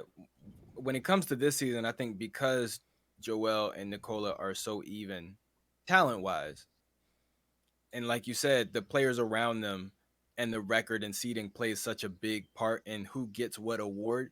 I think having Jamal excuse me, I think having Jamal Murray back and Michael Porter Jr. back at some point will have the same effect on Jokic that having James Harden and Tyrese Maxey had on Joel when it comes to MVP voting and all that kind of stuff. Okay, could we also point out how unbiased I was? I was very Yeah, unbiased. you were very unbiased. That was great. I was very unbiased. I could have been. That but was I was great. like, no, let's not do that. That. Like, I really surprised myself. I'm like, am I really That was fucking great. defending him? Like, I was like, No, like, I mean, there's this weird thing in like the NBA community that feels like people believe that Joel Embiid fans can't be Nikola Jokic, fans, or Nikola Jokic fans can't be Joel Embiid fans, or you can't praise one. You can't praise one without putting the other one down. And that's just not the case. Like, we recognize that they are both amazing players. And you're never going to hear me say Nikola Jokic does not deserve his 2 MVPs. Literally, we said it was a flip of a coin. Like, literally, Right. either one could have it. He won both times. It's like, I would even, hey, and I would throw take Giannis that. in there as well. Yeah. I would throw Giannis in there as well. Like, the three of the best players in the league right now are bigs. Yeah. And I think that's cool enough that you don't have to go and like overanalyze which one of them is better than the other. And there's also still a rarity that these two bigs are faces of their franchise. It also are in a way faces of the NBA, a collective face of the NBA, because the world, the NBA is going more global with their sport. Luka's coming up. You have, centers. When you draft a center, you go, oh damn, they could do this. They could do this now. You know what I'm saying? Like Alfred Şengün. I would throw in the fact Domantas Sabonis, where they're no longer just the prototypical bigs. They do have qualities of a prototypical big, but they also can do more. So the big has changed, but those two guys are separate themselves so much that it's still a rarity to see a bigs like them. Yeah. Between Joel Embiid, Nikola Jokic, Luka Doncic, Giannis, I would throw Pascal in there. I would throw Sabonis in. And who else? I would say maybe I don't know. There's probably like one or two other guys, but like I think not the from America, world, or we talk about overseas. Not from America. Cat as well. Yes, Cat, Dominican Republic. He like the fact that there's so much talent coming from other places now, I think is proof that the NBA is evolving, but in a positive way. Yes. And there are some older people who are a little bit sort of put off by the way the game is played today. But at the end of the day, it's just a phase. Like, the NBA changes in phases. It always has. It always will. There was a point in time before Wilt Chamberlain and Bill Russell and Kareem Abdul-Jabbar when the guards were the kings of the league. Like, you didn't see 7-footers. You just didn't. Yeah. So when people say, "Oh, well, the big man is back," you got to remember there were points in time before the big man was what it is, or what it was in the 80s and 90s anyway. Not even 90s. I would say the 90s was more of a guard league anyway. I would say there was a point in time where there was parity. I think when you had Hakeem, then you had Jordan, you had Kareem, and you had Magic. You know what I'm saying? There was a parity. I think it's still heavy. I think right now we're in the age of the wings. Like, we're in the age of the wings right now. It's their time to shine. But I think because I don't even know if I would say the age of the wings or the age of length. Age of length, yeah. Because you got to, like, literally, because analytics says if you have a short arm span or you take deep twos, you're not a good player. Or you're not an efficient player, yeah. So it's like I would even say the age of length, because wings, I mean, technically speaking, like, Terry Rozier was a wing. Like, wings, there's a specific kind of wing that people are looking for, and bigs. Like, guys who are long and athletic and who can handle the ball and who can shoot. That's what everybody's looking for. Between like 6'8", 6'9", and up, who can handle the ball and shoot. That's what everybody wants. Yeah. I'm like, now and those players have always been around. Yeah, but they, when it's not your time, like, people were saying, like I said literally on this podcast for Jahlil Okafor, he was born in the wrong era. Yeah. If Jahlil Okafor was born in the late '80s, early Yep. '90s, Jahlil Okafor would be a fucking NBA Hall of Famer. Yeah. Like legit, Absolutely. not even fucking around. No, like I'm not just playing around or just throwing that shit. He will legit be an NBA Hall of Famer. Look at his Yeah. game. Like back to the basket, don't shoot threes, has a little mid-range game, but mostly back to the basket. That is a Hall of Famer in the '90s. You could even argue that somebody like Scottie Pippen in today's NBA would be Everybody would still want Scotty. Like he would be everybody like Scottie Kawhi would damn near. in today's NBA, Scottie might have more value than Mike. Yes, 100%. Not to say that Mike wasn't as good, but just because he's smaller. Like the simple fact that Scottie was bigger, when it comes to drafting, teams are gonna most teams are gonna go for Scottie than they are Mike, just because of the potential. I think when we saw that change, I think it was the 2016 draft. Okay. Where it was like kind of cemented. Like this Yeah. is what the league is going to be going forward. Yeah. You had a 6'10" point guard, a 6'10" shooting guard that were the first two picks. Yep. I'm not saying that they started it, but it was like And that, a six that was the year and a that she was 6'8" like, and a 6'8" shooting guard who was the third pick. what's the third pick? Or 6'7", 6'7". 6'7". Oh, Jalen Brown, yeah. Jalen So Brown, where it was kind of like, oh shit, like all these motherfuckers can do damn near everything except for Ben Simmons. Yep. And everybody else can do it. You know, they can do a lot of shit. Whereas Well, like, even then, honestly, at that point, Ben Simmons, it was still Ben mystery, Simmons, yeah. he put up jump shots. Like he wasn't a 3-point shooter. But if you Mid-range. go back and watch Ben's like summer league highlights Dude from was that just year, pulling that shit. Like he was pulling. He was knocking I down think he mid-range had, like, jump he shots took left some and right. threes, too. He took some threes too. So it's like, obviously things change, but going into it, it honestly felt like it was very obvious that was the direction that the league was going in. Younger, longer. And it was one of the first years when people stopped caring about strength. When Because was the remember, last like pick? Kevin Durant got like ostracized like crazy for being skinny. Yeah, for sure. Like they were really arguing that he should have been picked lower during the draft process because of how skinny he was. He couldn't barely do The one bench rep. press. Yeah, he could barely do one rep. Yeah. And they made that such a big thing because, like I said, traditional people, they thinking, listen, you got to pay him down low. Because literally, there was nobody like Kevin Durant. Like, because of his height, people had him as a power forward. I was like, yeah, bro, you're going to get killed. Yeah, but he's like, I'm not gonna be down there. like even Dirk, to a degree, came in as a skinnier kid, had to put on some weight, not necessarily muscle, but he put on weight, and it was like, okay, Dirk can now fits that mold. That's why I think they thought their thought process about KD was that he has to do this. He's going to get there eventually. That's why he still went top 3. But KD obviously is the best player in that draft. Is one of the top 15 player in NBA history. So. That's one of the reasons I'm really interested to see what ends up happening with Chet. Because he's skinny, but he is so tall. But he does have kind of a handle. He does have a shot. Is not on the same level as KD. No. But he's also not. He's probably like KD, not going to put on a whole bunch of weight. So I think it's going to be interesting because with Dirk, the solution was put on a whole bunch of weight. With KD, the solution was, okay, well, he's just not a power forward. With Chet, I don't know what's going to happen because he's not going to put on a bunch of weight like Dirk, but he also can't play shooting guard / small forward like Kevin. Mm-hmm. So I don't know what he's going to be or what he's going to do. So I'm anxious to see how that's going to work out for him. For Jovic. Nikola Jovic? Yeah, and Bobo. Like, yeah. What you, dude? Like, what do you do? Like, you shoot well. You're not great defenders. Yeah.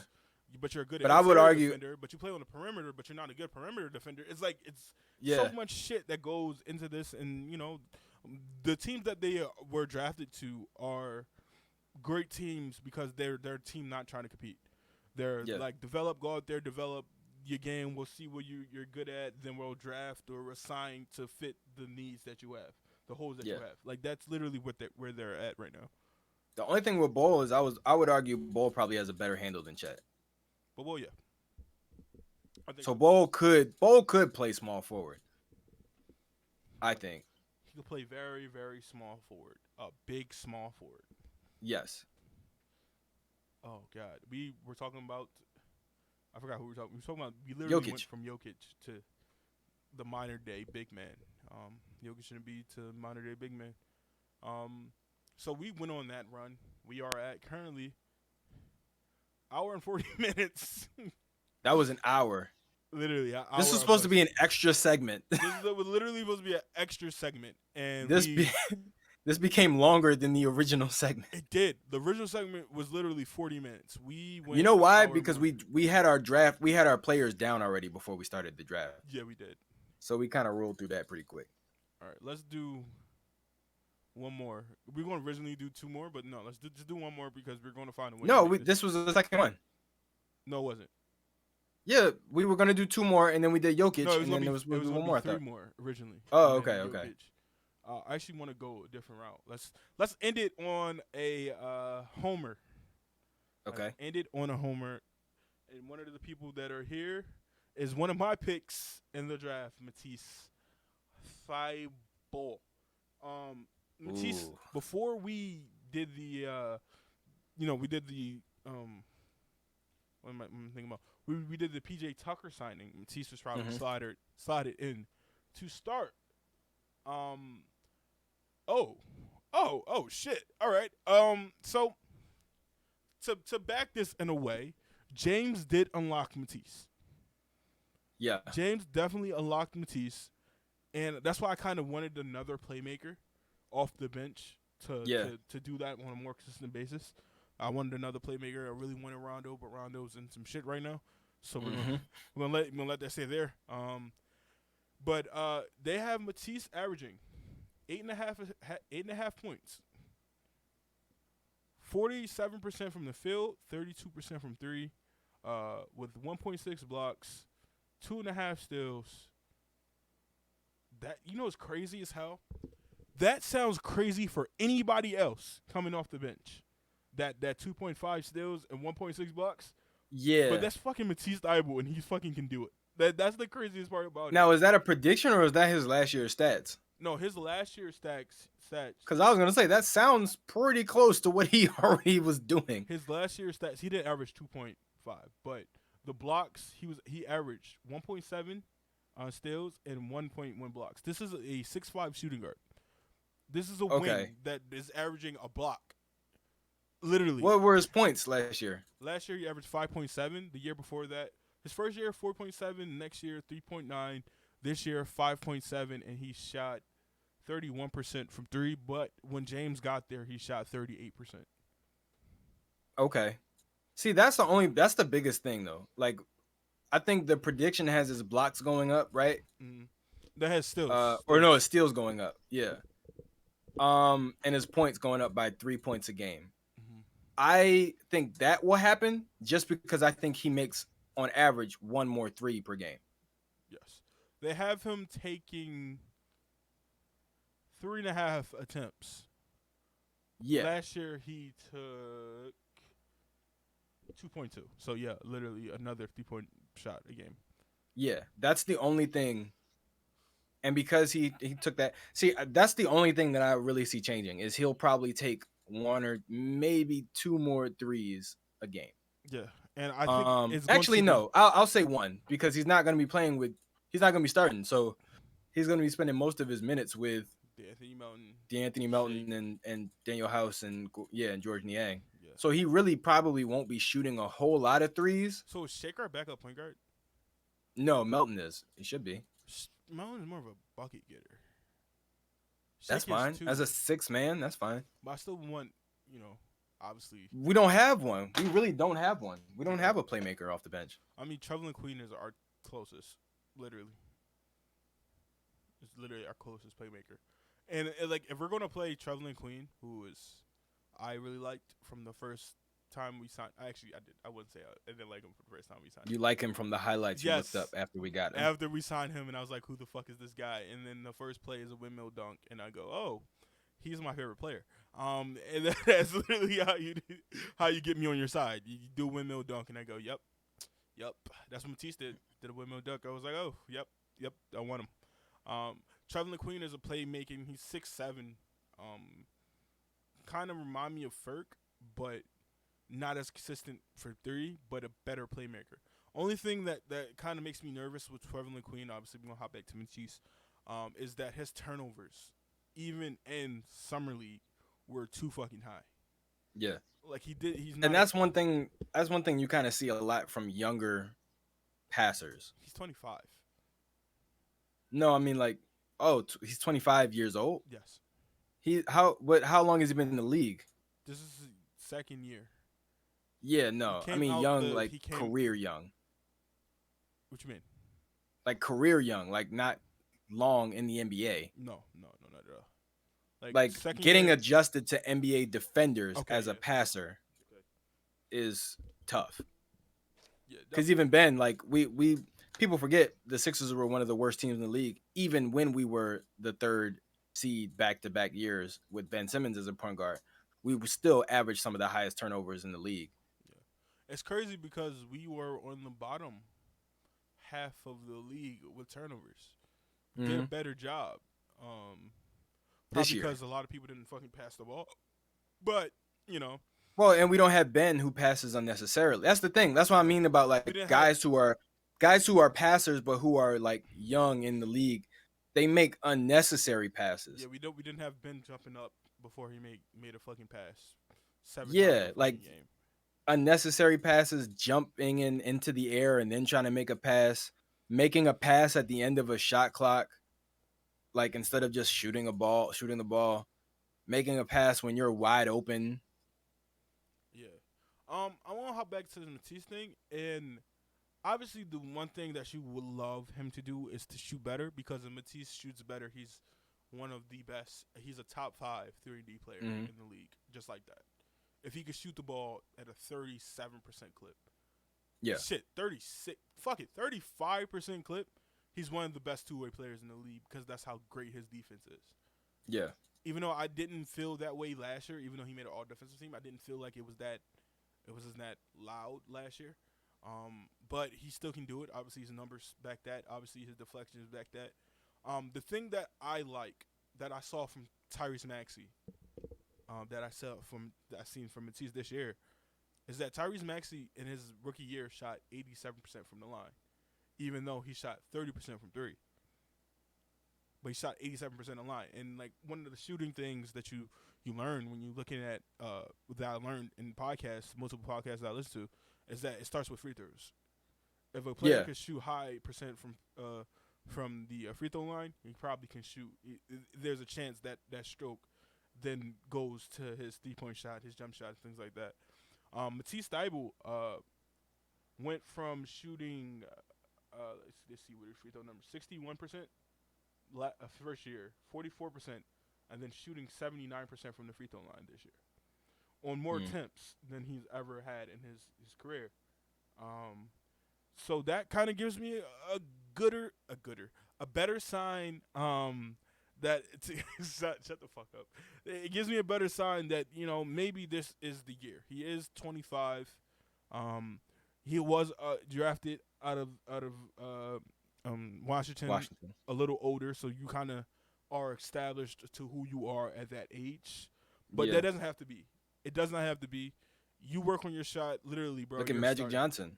Like, Magic Johnson was a terrible shooter when he first came into the league. When he finished his career, he was one of the better free throw shooters. If Matisse Thybulle gets his shot, you either do one thing do one or two things with your Sixers. You're trading Tobias Harris, you're moving PJ to the 4, and you put Matisse into the starting lineup, or you're taking PJ out and you're putting Matisse in. Like, Matisse becomes a starter if he could shoot that third. Like, you imagine, like the same Ben situation, but obviously Matisse will take it. Listen, your career, your money can be longer if you just get that shot down. Like, literally. Yeah. Especially pretty much. Even Ben has a longer career just because he is 6'10" point guard and he could do a lot. He's an all-star already. But for somebody Matisse, that can be very beneficial to you, who is a rotation guy, but could be like that one of the top two-way players in the league. Ben's shooting. People don't see Ben's shooting as big of an issue because of his size, his passing ability, and his ball handling ability for his size. So it's like he can, even if he can't shoot, he can blow by guys. Like he can get past you and get to the rim. That's why I kind of was like hoping he would play just to see what they would do with him, because Yeah. literally you can take Nicholas Claxton out the game and literally have Ben Simmons be your center. Yeah. He's not a great interior defender. He's more of a perimeter guy. But just imagine be able to switch everybody. I mean, except for Kyrie. But like, just imagine be able to do that with your center. He's a lob Yeah. catcher. Basically does a lot of things to mimic a center. I would compare him to more athletic Domantas Sabonis in a way Yeah. where he could play make and just in that mode of a guy who can even Jokic to a degree. Even though they're going to be playing back off him, but like because they're backed off of you, you do a little cut. Have somebody do a handoff, like what he did with Steph and what he did with JJ. Okay, you're going to be off of me. JJ's going to come off this curl and he's going to be wide the fuck open. So Yep. and once he do that curl and he's wide the fuck open and you run up to defend him, I'm at the rim now. So it's like he works a lot of ways, but it would definitely help a lot of teams. Obviously, the Brooklyn Nets, if he would at least even attempt a mid-range or jumper. So let me ask you this: while we're on the subject of Matisse Thybulle, do you think he finishes the year with the Sixers? I think so. Okay. And this is my reasoning behind it. The East is it's more physical. Yeah. You have Giannis, you have DeMar DeRozan, Zach LaVine, you have the Cades, the emerging young players, Cade, LaMelo. LaMelo. A lot of perimeter guys. I think PJ is getting older, even though I feel like he still can do it. But having Matisse in your back pocket definitely helps. And for I would just sing out. He's done a lot of great defensive moments, but I'll sing out one game. That game against Steph Curry. Yeah, when he was going for the record. With Steph was going for that record, and Matisse locked his ass down. Yeah. To a point where I've never seen Steph. Like, Steph still was going to get off a little bit. I think he still ended with 18 points. But nobody has ever made Steph work like Matisse made Steph work. Yeah. That alone is the reason you keep him. Right? And I was obviously opposed. Like, if you're going to trade Tobias, trade Matisse. Like, because you might have to because you don't want to trade another first-round pick. Like, unless that you're doing that to get that off the books, you keep him. Because it makes more sense to keep him. Like, if you're going to get a team like the Miami Heat, where Tyler Hero comes off the bench, and you have one of your best defenders come off the bench, that bodes well for you. Even with Milwaukee, they have Grayson Allen coming off the bench. Yeah. That slows that. You know what I'm saying? Like, he can do that. And then another guy I would love to bring up, I'm deferring to Paul Reed. I am the leader of the Charles Bassey fan club, and you know this. But I think Paul Reed is the option to go with. I think the backup job is his to lose. Yeah. Why the fuck am I not being biased today? What the fuck is wrong with me? Like, I think it's the beanie. I think it's the beanie. Gives me logic, and it gives me the level-headedness to think about both things. Yep. But Paul Reed probably is that guy. It just with the simple fact of who we face that makes it all the better. Like, you're going against Giannis, and when we played Giannis, Paul Reed was giving him trouble. Oh yeah, he was giving him trouble. Eventually, Giannis. We went to overtime. I think that's when Giannis kind of took over. But he had 22 points on a nationally televised game with no Joel, and Paul Reed is considered a nobody to anybody who doesn't watch the Sixers. So that nobody kind of showed you up. Or watch the G League. Or watch anything like that. So Paul Reed is another guy who you keep, and Paul Reed's also not scared to shoot. If he's open, he'll take that shit. He'll do it, yeah. He'll do it. You don't want him to, but he'll Paul Reed's motto is fuck it. Fuck it, we ball. Yep. Like, I'm an NBA player, bro. Like, I'm gonna take it. I would definitely prefer Charles Bassey taking the 3 than Paul Reed, because Paul Reed's form is fucking ugly as fuck. But see, the difference is, I think the reason why Paul Reed gets the nod is because Charles Bassey might be too much like Joel. Like, Paul Reed, you take Joel out and you put Paul Reed in certain spots where it just works. We've seen Paul Reed start with Joel. And Yeah, then in that game exactly. against Chicago, when they put him on DeMar DeRozan, and he did a great, well, as good as a job you're going to do for a young player. DeMar DeRozan got in foul trouble early because Yeah, DeMar pump fake king, and they look so real that Paul Reed ass going to jump, T. Stible's ass going to jump. You know what I'm saying?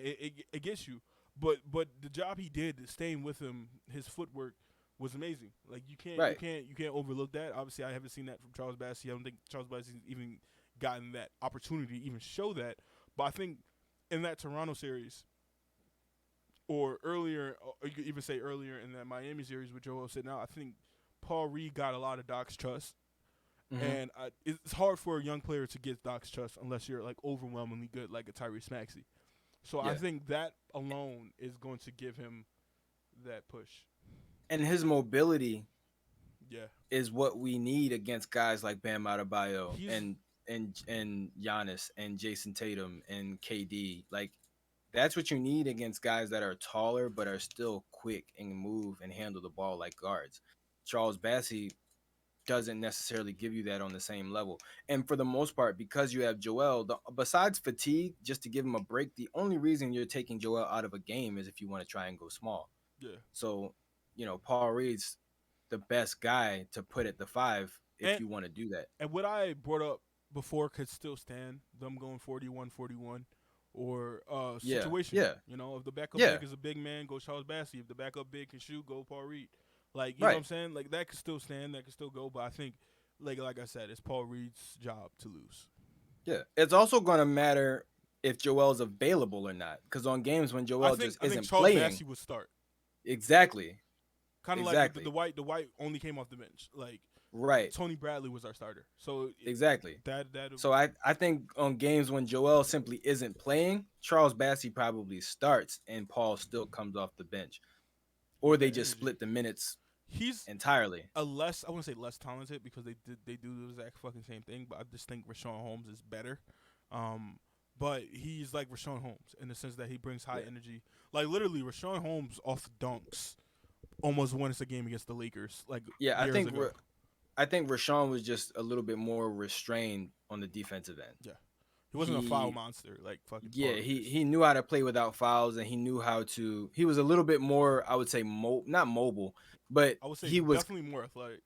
yes, more athletic. He was constantly moving. Yeah, and He he's very rarely ever stood still, and he could get up over guys. yeah like And on the I defensive remember end, his like you said, he rookie wasn't a year. foul monster.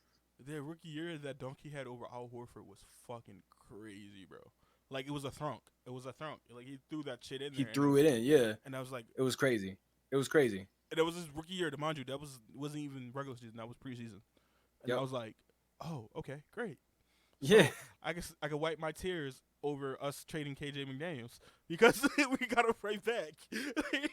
Pretty much. I was so A bigger sad. KJ A McDaniels. bigger KJ McDaniels, bro. I was so. But Yep. listen, KJ McDaniels is #1 fan, right here.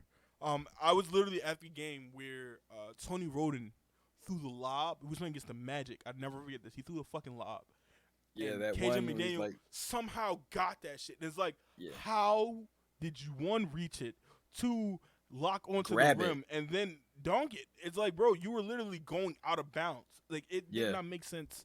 I was there at that game, and I also watched when he threw the self lob to himself, and I was like, this is Andre Iguodala. This is Yeah. Andre's back. Like Pretty much. Yeah, That's what it felt like. and he had good shooting form. I mean, obviously he wasn't a great shooter, but his form was pretty, and it was like he might be could fix that. And then we traded Yeah. him to the Rockets, and I got sad Yep. and depressed. You were a huge KJ McDaniels fan. I was a huge Tony Roden fan. Tony Roden was that guy, bro. Bro, I he used was to love Tony he, Roden. he was a poor. I was like, man's- why do we still have Michael Carter Williams? I don't understand. Why is he still here? Like he's played like 10 games this season. Like why is he still on the, like, trade him? He is a poor man's garbage Derrick Rose. Okay, he's a Tony poor, Roden? yeah, a poor man's garbage Derrick Rose Hmm. without the athleticism. Like in terms of getting to the rim, his jump stops, his like literally had the same like D Rose floater where he kind of the same fucking floater where fucking D Rose blew out both his knees, Yeah. and then he actually blew out his fucking knee doing that Yeah. shit, that jump stop. Yeah. Against the Hawks, never forget that shit. Because I was like excited because he was playing great, and then we trade him to the Knicks, so he gets released, and then he's out the league. Yeah. It's crazy that I remember all that shit because this is around time I really started watching Sixers. So like I remember all their shit. Same. Me too. The reason, you know what's crazy? This is gonna sound ridiculous. I watched basketball as a kid, but I only watched the 76ers. When I got to high school, I started watching basketball and playing it more because we had literally nothing else to do. I went to high school downtown. Before that, I mostly like played football like in recess and played baseball. We didn't have any football or baseball fields.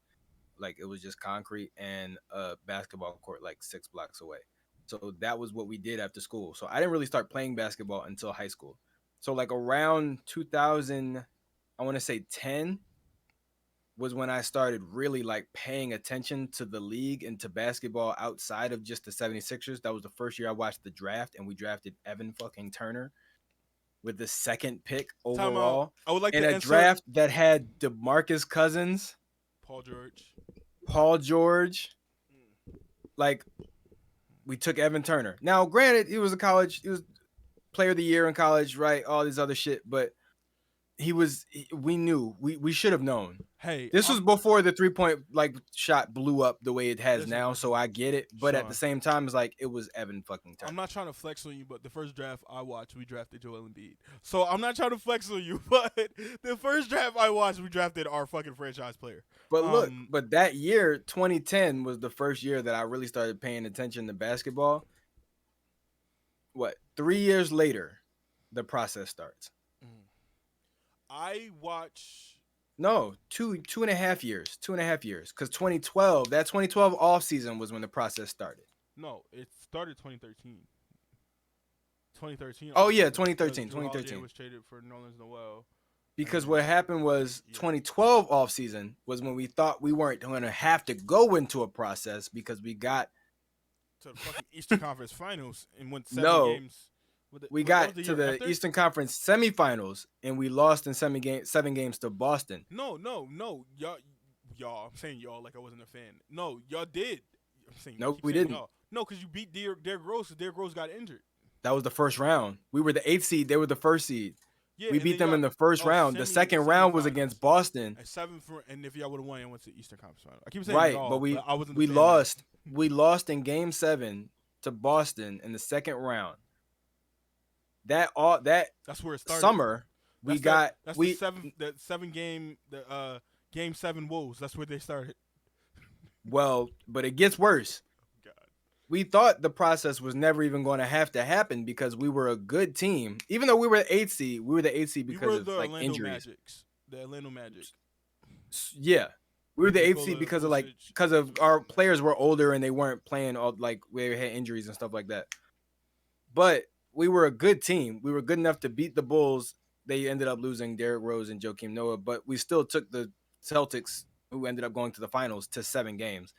And then we thought, all right, we already have a good team. Let's just improve on it. And we got Andrew fucking Bynum. And we were like, we're winning a championship. We're winning a championship. We're replacing Spencer Hawes you wrong. with Andrew Bynum. Andrew Bynum, Elton Brand, Drew Holiday, Andre Iguodala, and Evan Turner are going to win us a championship. How'd that work out, Sean? Well, if I remember correctly, Andrew Bynum had a foot or a leg injury. He ended up aggravating said injury and making it worse, bowling in a bowling alley. I mean, I'm not 7 feet tall, but I still can't wrap my head around how you injure yourself bowling. Aside from just taking the ball and dropping it from 10 feet on your foot, like I don't know how you do that bowling or why you go bowling in the first place. So there was that. Also, I believe Elton Brand retired. No. He I think he had an injury and he couldn't play for a lot of the season. We drafted Nikola Vucevic and then traded him. Yeah. And that Dwight Howard trade. Yeah. So Andrew Bynum was a part of that though. Yeah. But Nikola Vucevic played for the Sixers. He did. He played for us. He didn't finish the season. But Andrew Bynum they weren't on the same team though. No. We drafted Andrew Bynum we drafted Nikola Vucevic in 2012. Yeah. And then we traded him. Because 2013, he wasn't on the team anymore. I need to see him in that jersey. Like, I know he was, but I just need to see him in the jersey. And then when we traded him was when it became clear that we were going to a rebuild. Doug Collins, our head coach, quit because he didn't want to be a part of a rebuild. Never got a job again. Well, I don't think he wanted one. He was having some health issues. He was dealing with like vertigo and stuff like that. He couldn't like stand up on the sidelines. Yeah, we traded Drew Holiday. Kicked off the we also fired our GM. Replaced him with Sam Hinkie. Yeah. Sam Hinkie comes in. He says, "Nope, we're not doing this." Trades Drew Holiday to New Orleans for the number 6 pick, which ends up being Nerlens Noel. And the process starts. He looks so weird in the Sixers jersey, bro. Yep. It happened. And it was the process jerseys, which are like, we're not great jerseys. They weren't. Nikola Vucevic was a Sixer. Mo Harkless was a Sixer for like 10 minutes. Yep. Oh, and if I'm not mistaken, Mo Harkless also went to Orlando with Vucevic. I can't remember if it was 2010 when we drafted Evan Turner, but there was a year when Allen Iverson came back. 2009. 2009. 2010. Yeah, it was just like it was a very weird 3-year stretch for this. I wasn't watching 3-4 year stretch for that stretch, but I do remember my grandma reading the newspaper, and it was like AI's return or something like that, and he was like, it was a picture of him kissing the logo.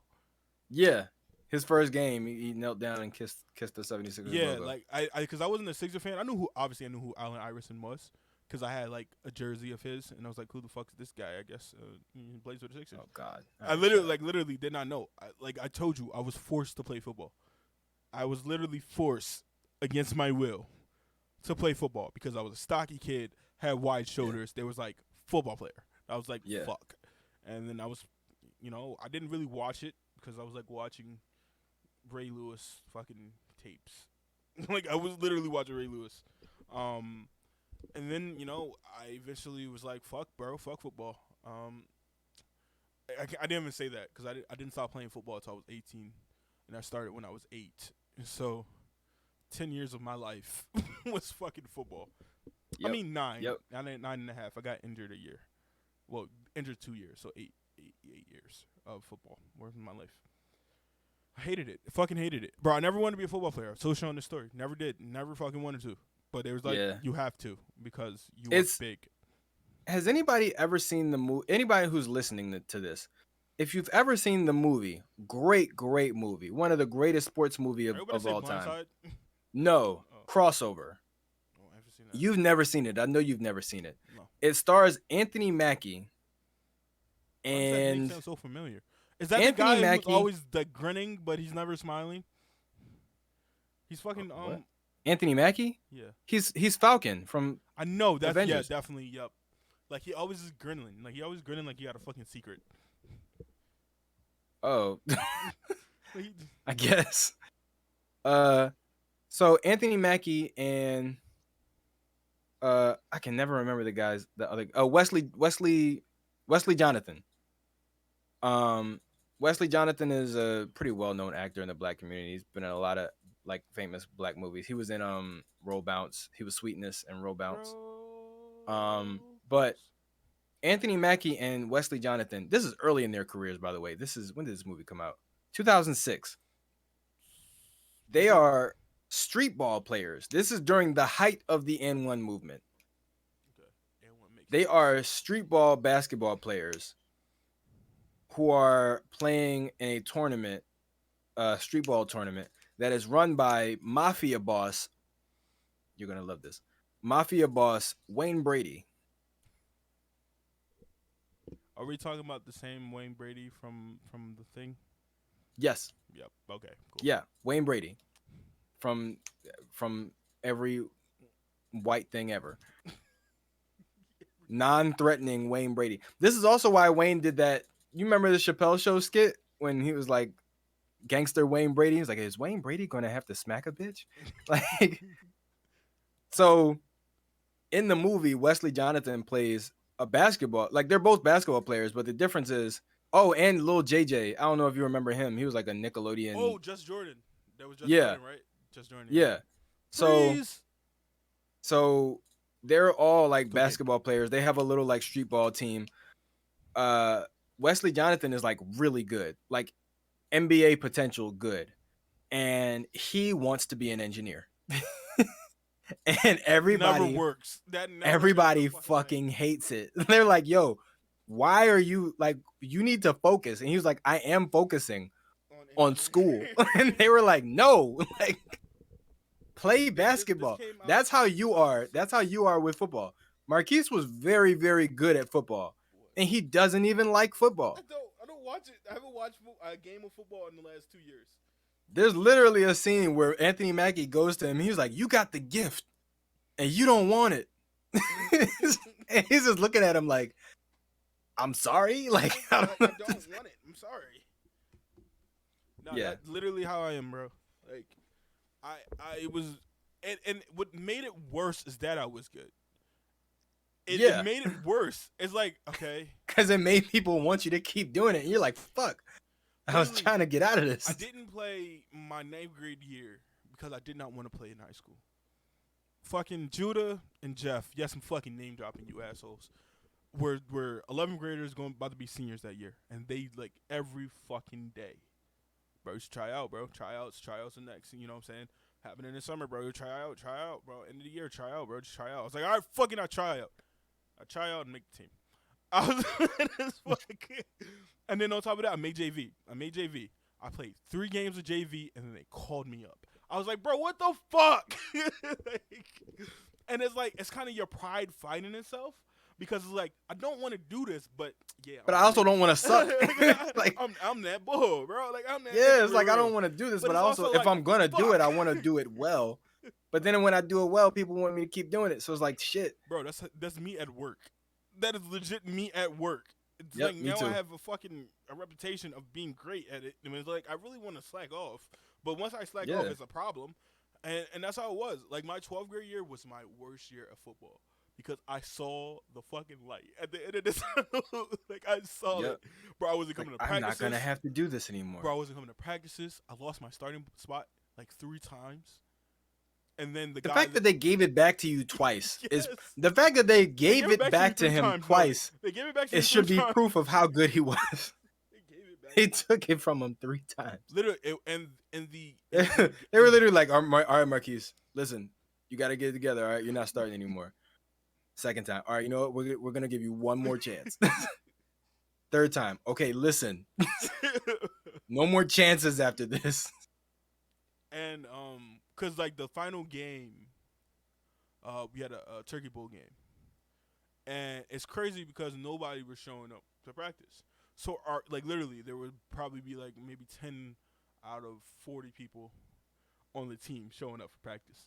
Right? And our coach was like, y'all gonna fucking lose this last game. Y'all fucking lose it. Shit. Like, he was going in on us. Sean, we beat that so we shared the team. We shared the field with Palumbo. Like, literally, we have from 50 to touchdown. They would have 50 to the other touchdown to practice. Yeah. And they would, like, because they was there every day, disciplined, doing all the drills, shit like that on the days that I would go. I would go, like, twice a week, but we had practice damn near every day. Y'all played Palumbo. We played Palumbo. We beat Palumbo 56 to 3. Oh my god!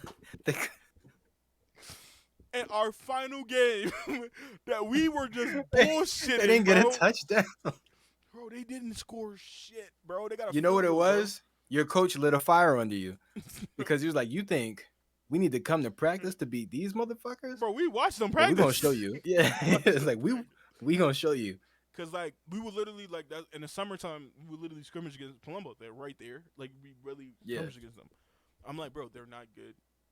Like people just did not care. Like me, what I mean, I did not give a fuck. I just did not at all, bro. Fuck it, fuck you, fuck football, fuck you, fuck the pigskin, fuck all of it. Fuck this I helmet. won't Fuck eat these pork shoulder, no more. fuck these shoulder pads. Fuck these socks. Fuck these cleats. Fuck all of it. I'm done. I'm literally done after this shit. Do I have my cleats? Oh no, I don't. My cleats that I played with are in the basement still, because my mom wants them, and I'm like, cool, take it. I don't fucking use them again. I'm not using them again. Go ahead. I can't imagine seeing you in shoulder pads. Cause if you've seen Marquise in person, maybe one day we'll do a meet and greet or something like that. If you've ever seen Cats Don't Dance, you remember Darla Dimple's Butler? Or if you've ever seen One Piece, like Bartholomew Kuma, like there's cartoon characters with shoulders like Marquise. I can't name a single human with shoulders like Marquise. Maybe Kevin McHale. Dude. But his like it may or fucking what's his name? The coach for the Lakers and the Bulls. Bro. Phil Jackson also has very wide shoulders. They're tall, so it doesn't look as weird. Not to say Marquise looks weird, but Marquise has very wide shoulders and he's not super tall. So it's like it's a jarring sight when you first meet him. Yeah. The idea of you wearing something that makes your shoulders look bigger sounds crazy to me. You probably look like Vegeta. Like when he first comes down and like I forgot Marquise doesn't watch anime. All right, let me think of something. An alien. Some alien. This is true story. We had to get special ordered shit for me. And I had it for all my 4 years. So like obviously when you play football, you meet a lot of other people like you. There was a lot of other wide shoulder motherfuckers. I just had the widest fucking shoulders. So it was a lot of other ones. So literally we got the NFL versions of the pads where there's like no fucking, so normally there's like a little fucking shoulder thing. Yeah, a little shoulder thing on the side. We didn't get those. We had the joints where we had free motion of our arms, shit like that. It literally like kind of sits on top of your shoulder. Yeah. We didn't have that. It doesn't curve around. Yeah, I remember. I played football for a little bit. No. Like the reason I said curl around because it was removable, so it like kind of hanged a little bit. Yeah, I remember. So, yeah, we had to get special ones made for like me and like 3 other guys, all linemen. So, yeah. And you were not. I was. Were you a lineman or you were? I thought you were a linebacker. No.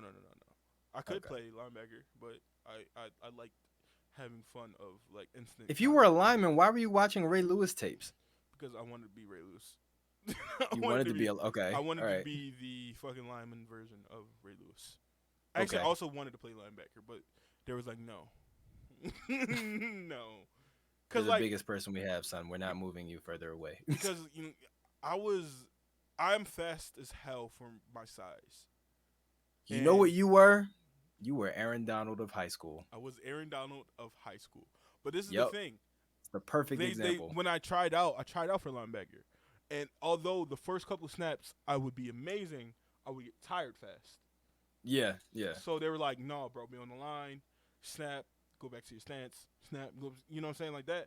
And when I had literally, my why the fuck am I blanking on the name of it? My stance, okay? 3-point stance. There we go.